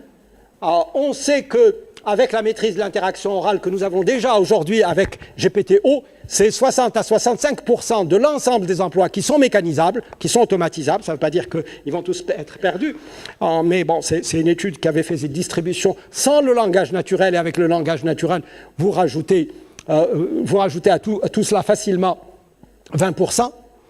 Les mêmes études de l'OCDE ont donné des choses similaires. Manipulation sociale profilée très performante, frontière du vrai et distinction entre connaissances et croyances encore moins nettes, dévalorisation de nombreux métiers et compétences, non pas des personnes, mais des métiers qu'elles font, en disant, de toute façon, la machine le fait mieux que moi, donc ça ne va pas. Dépendance relativement à une fonction essentielle, celle langagière qui nous fonde. La lecture critique, pourquoi chercher à analyser des documents quand on peut avoir la réponse sur de simples prompts? Je ne vais pas essayer de le comprendre, de le passer en revue, de le lire et de le relire, si je sais répondre, si une machine me répond facilement. Pourquoi je vais passer du temps à écrire, à peiner laborieusement, à formuler une structure, un argumentaire convaincant, quand je peux le demander à une machine? C'est extrêmement... il faut pouvoir faire attention à cet usage. C'est une incursion majeure au fondement même des relations humaines, des cultures et des civilisations. Quelqu'un, Harari, qui est un historien dont vous avez peut-être lu certains écrits sur une grande histoire de l'humanité, dit que l'histoire où l'humain est au centre est dépassée aujourd'hui. L'humain n'est plus au centre de l'histoire, selon lui.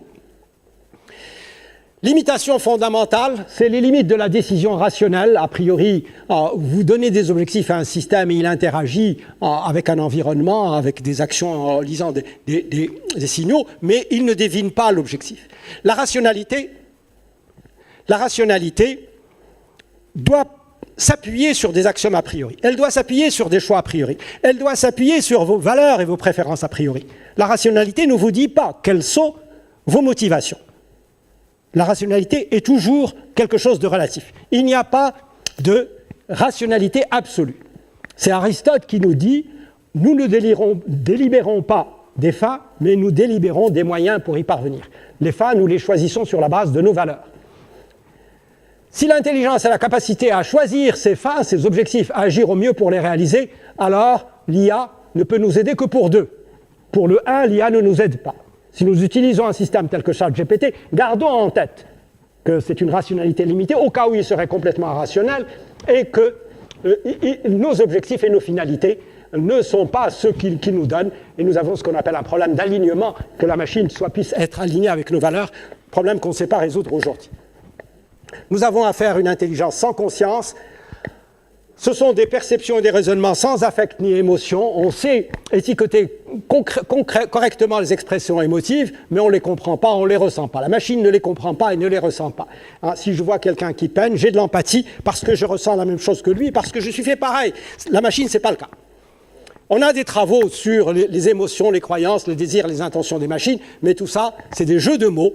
On a des travaux sur les machines réflexives qui ont un modèle de leur propre état. Ça, on sait faire, mais ce n'est pas pour autant que la machine éprouve quelque chose ou ait conscience. La conscience, on en est très très loin. Je pense qu'on a fait passer aux machines le test de Turing, mais qui ne sont que des imitations. Émotions, ce sont des processus physiologiques globaux. Hein, c'est une mobilisation de beaucoup de choses, mon cœur qui bat plus vite, sécrétion au niveau de mes épidermes, de mes glandes, la dopamine, la sérotonine, beaucoup de choses se passent dans un organisme qui éprouve une émotion, rien de tout ça dans une machine. La conscience, c'est aussi quelque chose qui intègre énormément de choses, qui est irréductible à une décomposition. Je n'ai pas le temps de vous mentionner la théorie intégrative de l'information qui est intéressante, hein, de Tononi, pour vous dire qu'aujourd'hui, de mon point de vue, nous n'avons pas de machine consciente. À long terme, peut-on simuler les émotions sur une machine? Oui, on sait le faire. La machine éprouverait-elle des émotions? Non, c'est improbable. Peut-on simuler la conscience sur une machine? Probablement. Je pense qu'on peut le simuler. La machine serait-elle consciente? Je pense que c'est improbable. Je ne dirais pas que c'est impossible, mais je pense que de mon point de vue, c'est peu probable. Et je ne vois pas sur quelle base, aujourd'hui, avec les architectures matérielles que nous avons, ça pourrait l'être. Nous avons des machines qui sont intelligentes, mais qui ne sont pas pensantes au sens général du terme. Et je terminerai sur cette invitation à suivre cette école d'été. Si ce que je vous ai dit vous est intéressé, vous avez là 2 semaines de cours très intenses, à peu près 6 heures de cours par jour, sur divers volets, aussi bien techniques que sociologiques que psychologiques, sur les grands langages de modèles. Et je vous remercie de votre attention.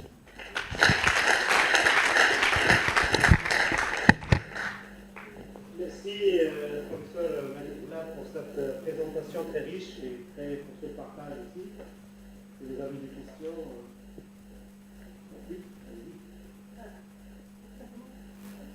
Tout d'abord, je vous remercie pour les exercices que vous avez déroulés. Ma question, ça va être plus d'avoir un peu votre avis en tant que chercheur et scientifique, surtout avec le AI Act qui vient d'être voté. De voir tout l'aspect un peu législation, régulation de l'IA aujourd'hui à l'international, voire aussi au niveau national avec, par exemple, le rapport qui vient de sortir de l'UNESCO sur l'intelligence artificielle et l'éthique. Donc j'aimerais bien avoir un peu votre retour, retour d'un connaisseur de l'IA, parce qu'on entend un peu de tout, mais... J'étais impliqué dans un certain nombre de réflexions sur des questions éthiques. J'ai co-organisé un grand congrès international en 2019 auquel le président Macron s'est adressé, il a participé. C'était d'ailleurs à la demande de l'Élysée que j'ai co-organisé ça avec un collègue sur l'IA au service de l'humanité, où au cœur de tout ça, il y a votre question. Et nous étions impliqués en tant que consultants dans la réflexion autour du AI Act. J'ai soutenu pleinement cette initiative et je continue de la soutenir. J'ai des collègues qui ont dit non, il ne faut pas parce que ça va freiner la recherche. Je pense que je ne suis pas d'accord avec eux. De même que j'ai signé une pétition, j'ai fait partie de une centaine ou 200 scientifiques en IA qui ont signé une pétition demandant un moratoire sur le déploiement des grands langages de modèles. Non pas sur la recherche, mais sur le déploiement au grand public. La question qui se pose un peu, c'est de trouver cet équilibre-là. Absolument. Entre est-ce qu'on met une loi et du coup en déprimant de la recherche, de les avancées qu'on a aujourd'hui, ou est-ce que... Pas nécessairement, parce que si vous lisez les actes avec sa gradation des 4 niveaux de risque, c'est sur le déploiement, c'est sur la partie industrielle. La recherche n'est pas concernée. C'est des obligations au niveau des industriels. Il y a 2 problèmes. Si je suis un constructeur aéronautique et que je construis un avion et que je vous dis montez, vous allez me dire, est-ce que tu as fait un certificat d'homologation? Est-ce que tu as certifié ton avion? Si je ne l'ai pas certifié, personne n'aura le droit de monter et je ne pourrai pas vous inviter à monter dedans. Pourquoi est-ce que je prends le risque de déployer des choses sans certification? Il n'y a aucune certification de quoi que ce soit dans tous les domaines industriels, sauf quelques rares exemples. L'aéronautique est un exemple, le médical intrusif est un autre exemple. Rares sont les exemples. Même si je fais une voiture, je n'ai pas nécessairement besoin de la certifier, j'ai besoin de faire des déclarations qui sont plus simples. Les procédures très contraignantes sont sur quelques rares exemples et l'IA, de mon point de vue, doit faire partie des domaines pour lesquels il y a certification. L'autre problème, c'est que quand la recherche publique investit 1 €, les GAFA investissent 100 €. Donc, nous ne sommes pas en mesure de peser.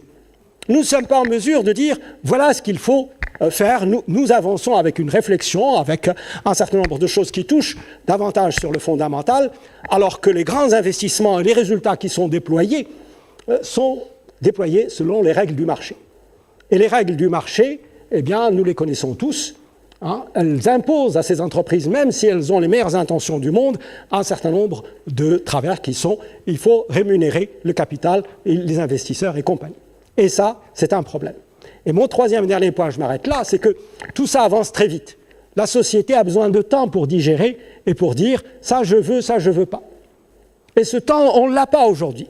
Ça avance beaucoup trop vite. C'est pour ça que, de mon point de vue, le fait de dire on freine le déploiement, pas la recherche, on freine le déploiement, le temps qu'on me comprenne un peu plus. J'expliquais dans un autre contexte ce matin sur éducation IA que pour une nouvelle technologie, on considère qu'il faut 3 générations pour la maîtriser. La première qui l'invente, la deuxième qui la comprend et l'enseigne, et la troisième qui a profité de l'enseignement. Je n'ai pas 3 générations. Ça avance à une vitesse incroyable. Si je prends d'autres technologies, elles ont mis des siècles à se déployer et on a dit ça c'est bon, ça c'est pas bon. Aujourd'hui, ça va trop vite. Et donc, il faut réguler. Je pense que la démarche du AI Act est une bonne démarche. Comment? On a 3 semaines, pas 3 générations. Eh oui, je donne souvent l'exemple suivant. Combien de temps a-t-il fallu entre l'invention de la poudre et l'usage de la poudre dans un canon ou un fusil? Dites un chiffre. 8 siècles. Imaginez que quelqu'un puisse inventer l'équivalent d'aussi explosif que la poudre. Combien de temps il faut pour que ça se développe? Mon autre point, c'est que l'effet Baldwin, avez-vous entendu parler de l'effet Baldwin? C'est un contemporain, peu de temps après Darwin, qui a démontré, ou qui a mis en avant une théorie, qui a été démontrée après lui, que l'intelligence des espèces animales accélère l'évolution naturelle. C'est loin d'être évident, mais l'intelligence accélère l'évolution. Eh bien, ma thèse, c'est que les technologies intelligentes sont aussi accélérées. Pourquoi l'intelligence accélère l'évolution? Parce que si l'intelligence est une capacité d'adaptation et que l'adaptation me permet d'évoluer, de me reproduire, je vais m'évoluer et reproduire plus facilement que l'autre espèce qui n'est pas intelligente, et plus rapidement. Donc, de mon point de vue, oui, il faut réguler, il faut que la société puisse maîtriser, parce que nous sommes emportés. J'étais dans un autre colloque avec une collègue, je m'excuse si je suis long par rapport aux autres, mais cette question m'importe. La collègue disait, avec l'IA, nous sommes dans une voiture dont le conducteur n'a pas de permis, dans une route sans code de la route et la voiture n'a pas de frein. Et j'ai rajouté, tu oublies de dire que nous ne savons pas où nous allons dans cette voiture. Nous sommes dans une voiture où nous ne savons pas où nous allons. Donc, non, il faut que nous disions, là je veux aller, mais là je ne veux pas aller. Ou j'y vais prudemment, on va voir. Peut-être réguler du coup le déploiement. Exactement. Non, la recherche, c'est une autre affaire. La recherche doit s'appuyer sur des règles éthiques très très précises. Et l'industrie ne réagit pas de la même façon parce que c'est une autre règle du jeu. Vous avez une autre question? Donc, déjà, je vous remercie pour la présentation. Ça nous a permis de construire une vue globale Oui. des liens entre les différentes notions. Oui. Constater les plus des outputs des modèles présentés. Oui. Maintenant, si on se focalise un petit peu sur la projection, Oui. sur le terrain, Oui. sur l'utilisation Oui. de ces modèles dans des projets, dans des organismes. Oui. Donc, est-ce que le plus constaté et justifié scientifiquement vaut tout l'investissement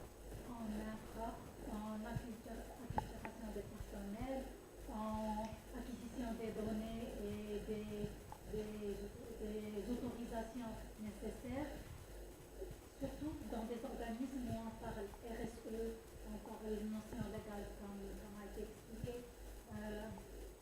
Et ma deuxième question, actuellement, dans le monde, on utilise ChatGPT ou autre sans conscience. Est-ce qu'on utilise ChatGPT pour rédiger un email? On l'utilise avec une fréquence très grande. Est-ce que ça n'a pas un impact sur la consommation de Bien sûr. l'environnement? Oui. Oui. Votre deuxième question est la plus facile. L'impact en question, il correspond aujourd'hui à peu près 5% de l'énergie consommée ou l'effet des gaz à effet de serre, à peu près 5%, ce qui est considérable. Une partie de ces 5%, c'est sur des trivialités. C'est des choses qui nous sont nécessaires. Et donc, on peut se passer de ces trivialités. Je pense que c'est comme beaucoup de développement technologique. Est-ce que ce sont des technologies qui ont été développées sur une base de society pool, un besoin social, et on répond à ce besoin, ou technologie push, la technologie nous pousse et on avale. J'ai coutume de dire que les exigences sociales pour adopter une technologie n'ont rien à voir avec les exigences individuelles. Ce n'est pas parce qu'il y a un énorme marché et que nous sommes des millions à utiliser un outil que la société l'accepte. Répondre aux exigences sociales, ça veut dire vérifier les valeurs, vérifier les problèmes de cohésion sociale, est-ce que ça ne va pas chambouler la société, vérifier les problèmes liés à l'environnement, vérifier les questions de bonheur de la société relativement à cela. Le besoin individuel, c'est parce que ça me rend service, parce que c'est amusant, parce que ça n'a rien à voir avec le besoin social. Ce sont vraiment deux choses différentes. L'acceptabilité individuelle est facile à faire, d'autant plus que vous pouvez manipuler des gens. L'acceptabilité sociale est une autre affaire. Est-ce à moi de dire c'est acceptable ou pas? Non, ce n'est pas à moi, c'est à nous. Et ça, c'est la délibération sociale qui doit le faire. Il faut que nous en discutions. Il faut que nous en parlions, il faut que nous disions ça c'est bien, ça c'est pas bien. C'est pour ça que des mécanismes de régulation sont importants. Il faut que ça nous laisse le temps de dire oui, on veut ça. Parce que ça va aider un médecin, ça va aider un enseignant, ça va aider un parent d'élève pour comprendre son enfant et l'aider dans son accompagnement. Ça va aider l'élève lui-même. Voilà les applications que nous voulons. Les autres, nous ne voulons pas. C'est un problème très très difficile et je ne sais pas y répondre autrement que par délibération sociale. Je peux continuer longuement là-dessus. Donc, moi, je veux revenir d'abord à une première remerciement. Avec plaisir. Le travail que vous avez fait, cette présentation est importante. Je reviens sur la notion de réguler en fait l'IA. Oui. Donc, vous avez cité la valeur, on va capturer les satisfactions des besoins et des intérêts. Oui. Donc, conjuguer tout ça Oui. pour mettre un ensemble de choses, Oui. limiter et réguler. Oui. Les valeurs, c'est-à-dire il faut définir Oui. quelles sont les valeurs que nous partageons. Oui. Et capturer les satisfactions des besoins dans des sociétés de consommation. Oui. Et donc des intérêts s'il y a des personnes qui vont profiter Oui. de la mise en place de ces systèmes pour contrôler, pour manipuler, pour vendre plus. Oui. Donc est-ce qu'on peut se limiter à ça ou il y a d'autres éléments qu'on peut inclure dans un système de régulation? Si vous voulez, à la base, c'est l'organisation de la société elle-même. Est-ce que nos sociétés sont organisées correctement pour pouvoir trouver le bon équilibre relativement aux éléments que vous m'avez dit? Elles ne le sont pas. L'organisation sociale est quelque chose de très compliqué. Nos sociétés ne sont pas bien organisées.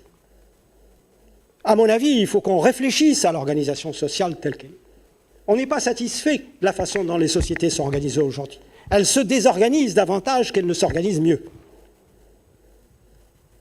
Je pourrais mentionner des tas d'exemples, mais de mon point de vue, c'est un réel défi supplémentaire par rapport au point que vous avez mentionné de l'organisation sociale. Quels sont les vecteurs de l'organisation sociale aujourd'hui?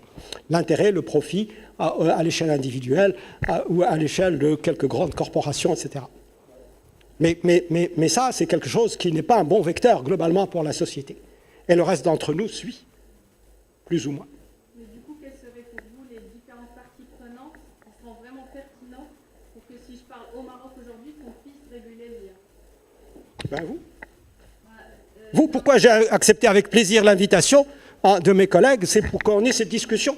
C'est vous. Il faut que vous... D'un point de vue des décideurs aujourd'hui, si on veut réguler l'IA et se caler un peu à ce qui se passe ailleurs, quelles sont pour vous les différentes parties prenantes qu'on va aller voir en plus d'effectivement des chercheurs et des scientifiques?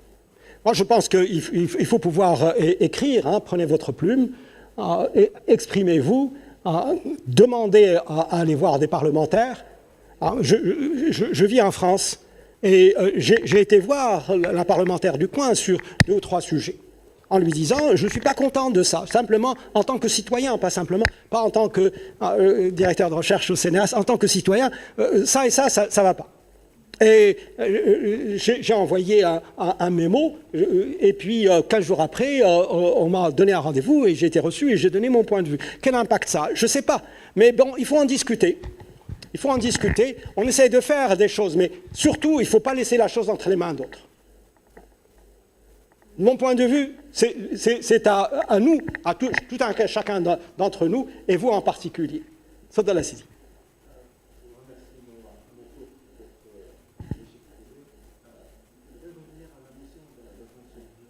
La notion de attention, oui. Oui. Oui. Oui. Oui.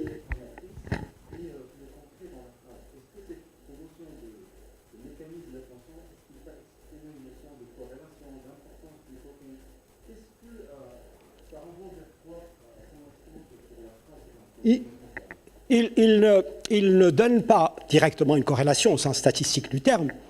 Il donne, par exemple, pour savoir quels sont les liens entre nous tous dans la salle, on est N personnes dans la salle, je vais faire un graphe en N2. Et je vais voir quelles sont les possibles relations 1 à 1, et je vais avoir N de liens. Et je vais voir comment nous avons dialogué ou échangé, ou nous connaissons nos relations avant, etc., pour connaître nos relations 2 à 2 individuellement. Et je fais la même chose sur les N mots d'un contexte. Voilà quel est le but de ces matrices qui me permettent de déterminer la relation en N2 sur tous les mots du contexte. Qui peut être lié à quoi? Et je vais l'apprendre sur des tas et des tas de contextes. C'est effectivement, principalement, une question de lien dans une relation sur N objets, 1 à 1, en ordre de N2, en N2 termes. En fait des liens. Exactement. Et ces liens sont des pondérations que je vais relever simplement par la fréquence des mots. C'est mon histoire du début. Des mots similaires se retrouvent proches dans un contexte similaire. Dans le même contexte, si les mots A et B sont toujours proches de M, quel que soit M, je vais dire que A et B sont proches. Oui. Oui.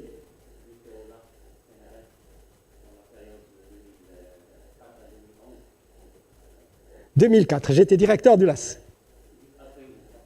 Après. Oui, j'ai fini mon mandat fin 2006. Oui. Je ne me souviens pas de vous. On ne s'est pas rencontrés. Très, très heureux de vous voir. Oui.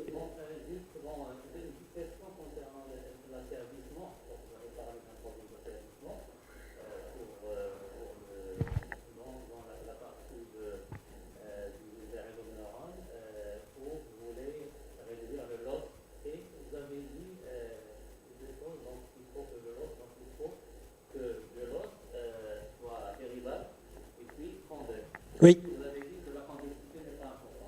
Moins importante. Votre étonnement. Parce qu'on arrive à trouver des mécanismes en particulier de type recueil simulé, de type aléatoire, où on sort, on trouve des minima locaux, et on arrive à sortir de ces minima locaux même en cas de non-convexité. Il y a des résultats sur des questions d'optimisation qui sont relativement profonds, et qui marche même dans le cas non convexe. Vous pouvez trouver beaucoup de littérature là-dessus. Si vous avez la convexité, c'est idéal. Mais si vous n'avez pas la convexité, on a des expédients pour pouvoir faire et pour trouver mieux qu'un minima local, parce que si c'est convexe par endroit, etc., j'arrive à m'en sortir. Donc c'est un mécanisme de répétition avec beaucoup de puissance de calcul, j'arrive à m'en sortir.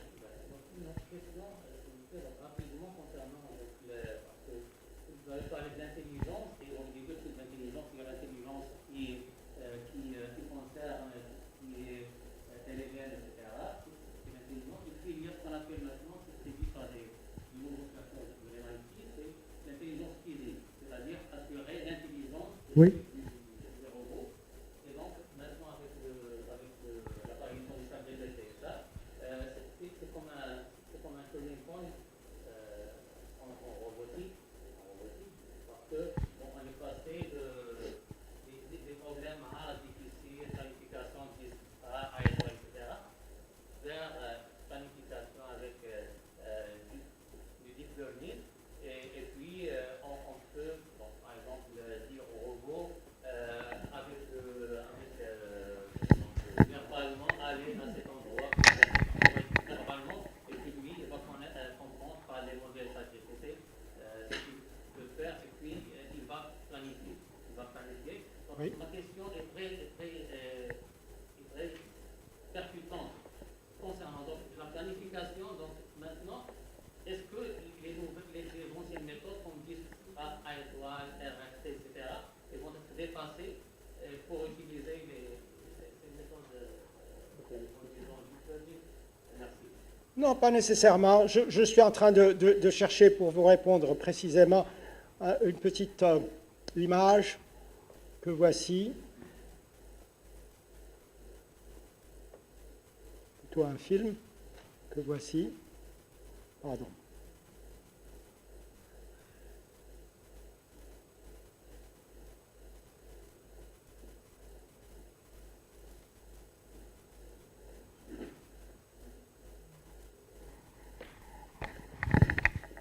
Donc, il s'agit d'apprentissage de la manipulation d'astres avec une seule main. Ça répond un petit peu à votre question. L'intelligence physique de la manipulation, vous voyez ce qu'on est en train de manipuler, vous reconnaissez l'objet, un Rubik's Cube, et il s'agit d'apprendre à l'organiser correctement avec une seule main. C'est loin d'être trivial. C'est vraiment loin d'être trivial. Et là, vous faites ceci avec l'apprentissage par renforcement. Donc, les techniques d'apprentissage, les techniques d'intelligence physique consistent effectivement à passer, plutôt que d'un modèle formel, à un modèle qui est informel, qui prend en compte les formes des choses et qui prend en compte les possibles façons de les manipuler, de les toucher et de les appréhender. On arrive à faire des choses relativement fantastiques, comme ce que vous voyez là, avec l'apprentissage par renforcement, sans passer par des algorithmes formels du type A étoile. Mais derrière, c'est l'apprentissage par renforcement où toutes ces techniques se retrouvent parce qu'on trouve Bellman, comme la question de tout à l'heure, qui est cachée là-dedans. Donc vous voyez un peu qu'on arrive à faire quand même des choses relativement intéressantes, qu'un système puisse apprendre de lui-même. On ne lui a jamais prescrit la moindre règle. Et il l'a fait de lui-même, simplement par les retours sur une caméra. Manipuler ça avec une seule main, c'est loin d'être évident. Une autre question? Oui? Bonjour.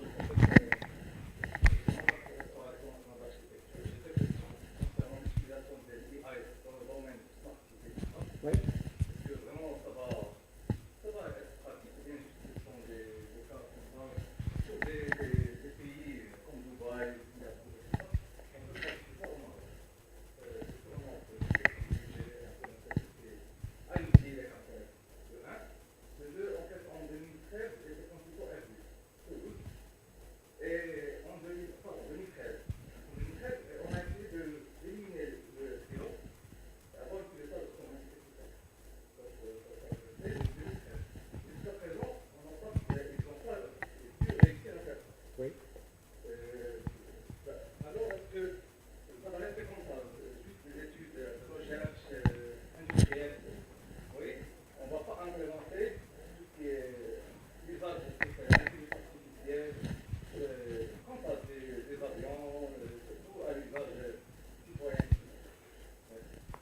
Alors, sur votre première question, oui, je pense que vous pouvez utiliser un certain nombre d'outils qui peuvent vous être utiles. Vous concevez une salle telle que celle-ci, et vous posez la question, en cas d'évacuation, combien de personnes peuvent sortir avec les portes qui sont là?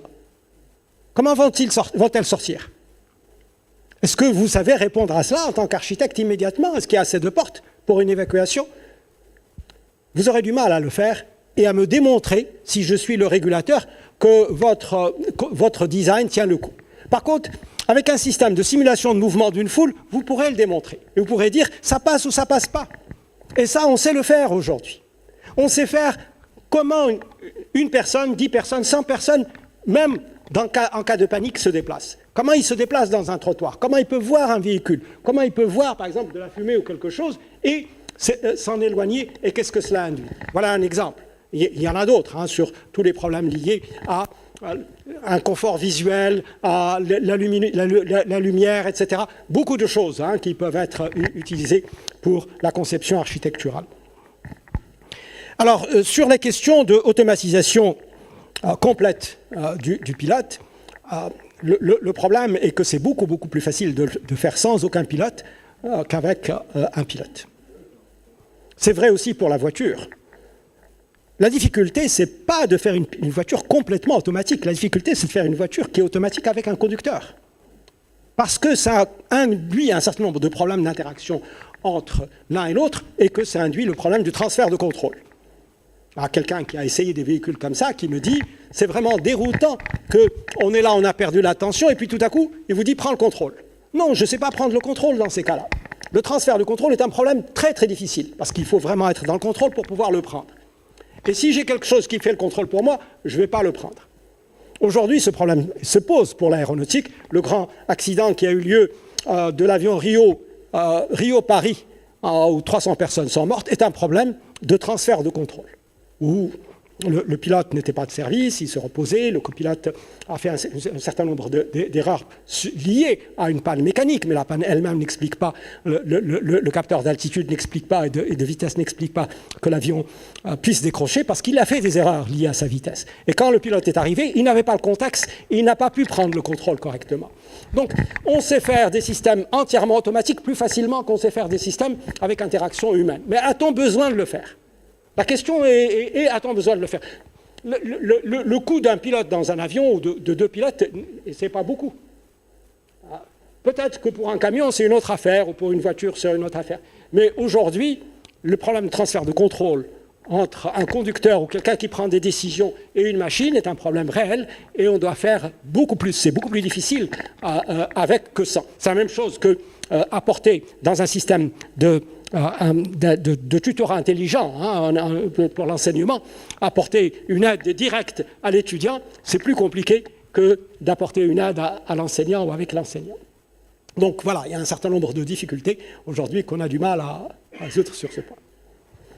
Ok, sur ce, donc on termine cette séance. Merci, professeur Melik-Roulat, pour cette présentation très riche et aussi pour votre partage. Merci d'être venu ici à l'ESIAS et à la prochaine, Inch'Allah, pour une autre conférence. Merci.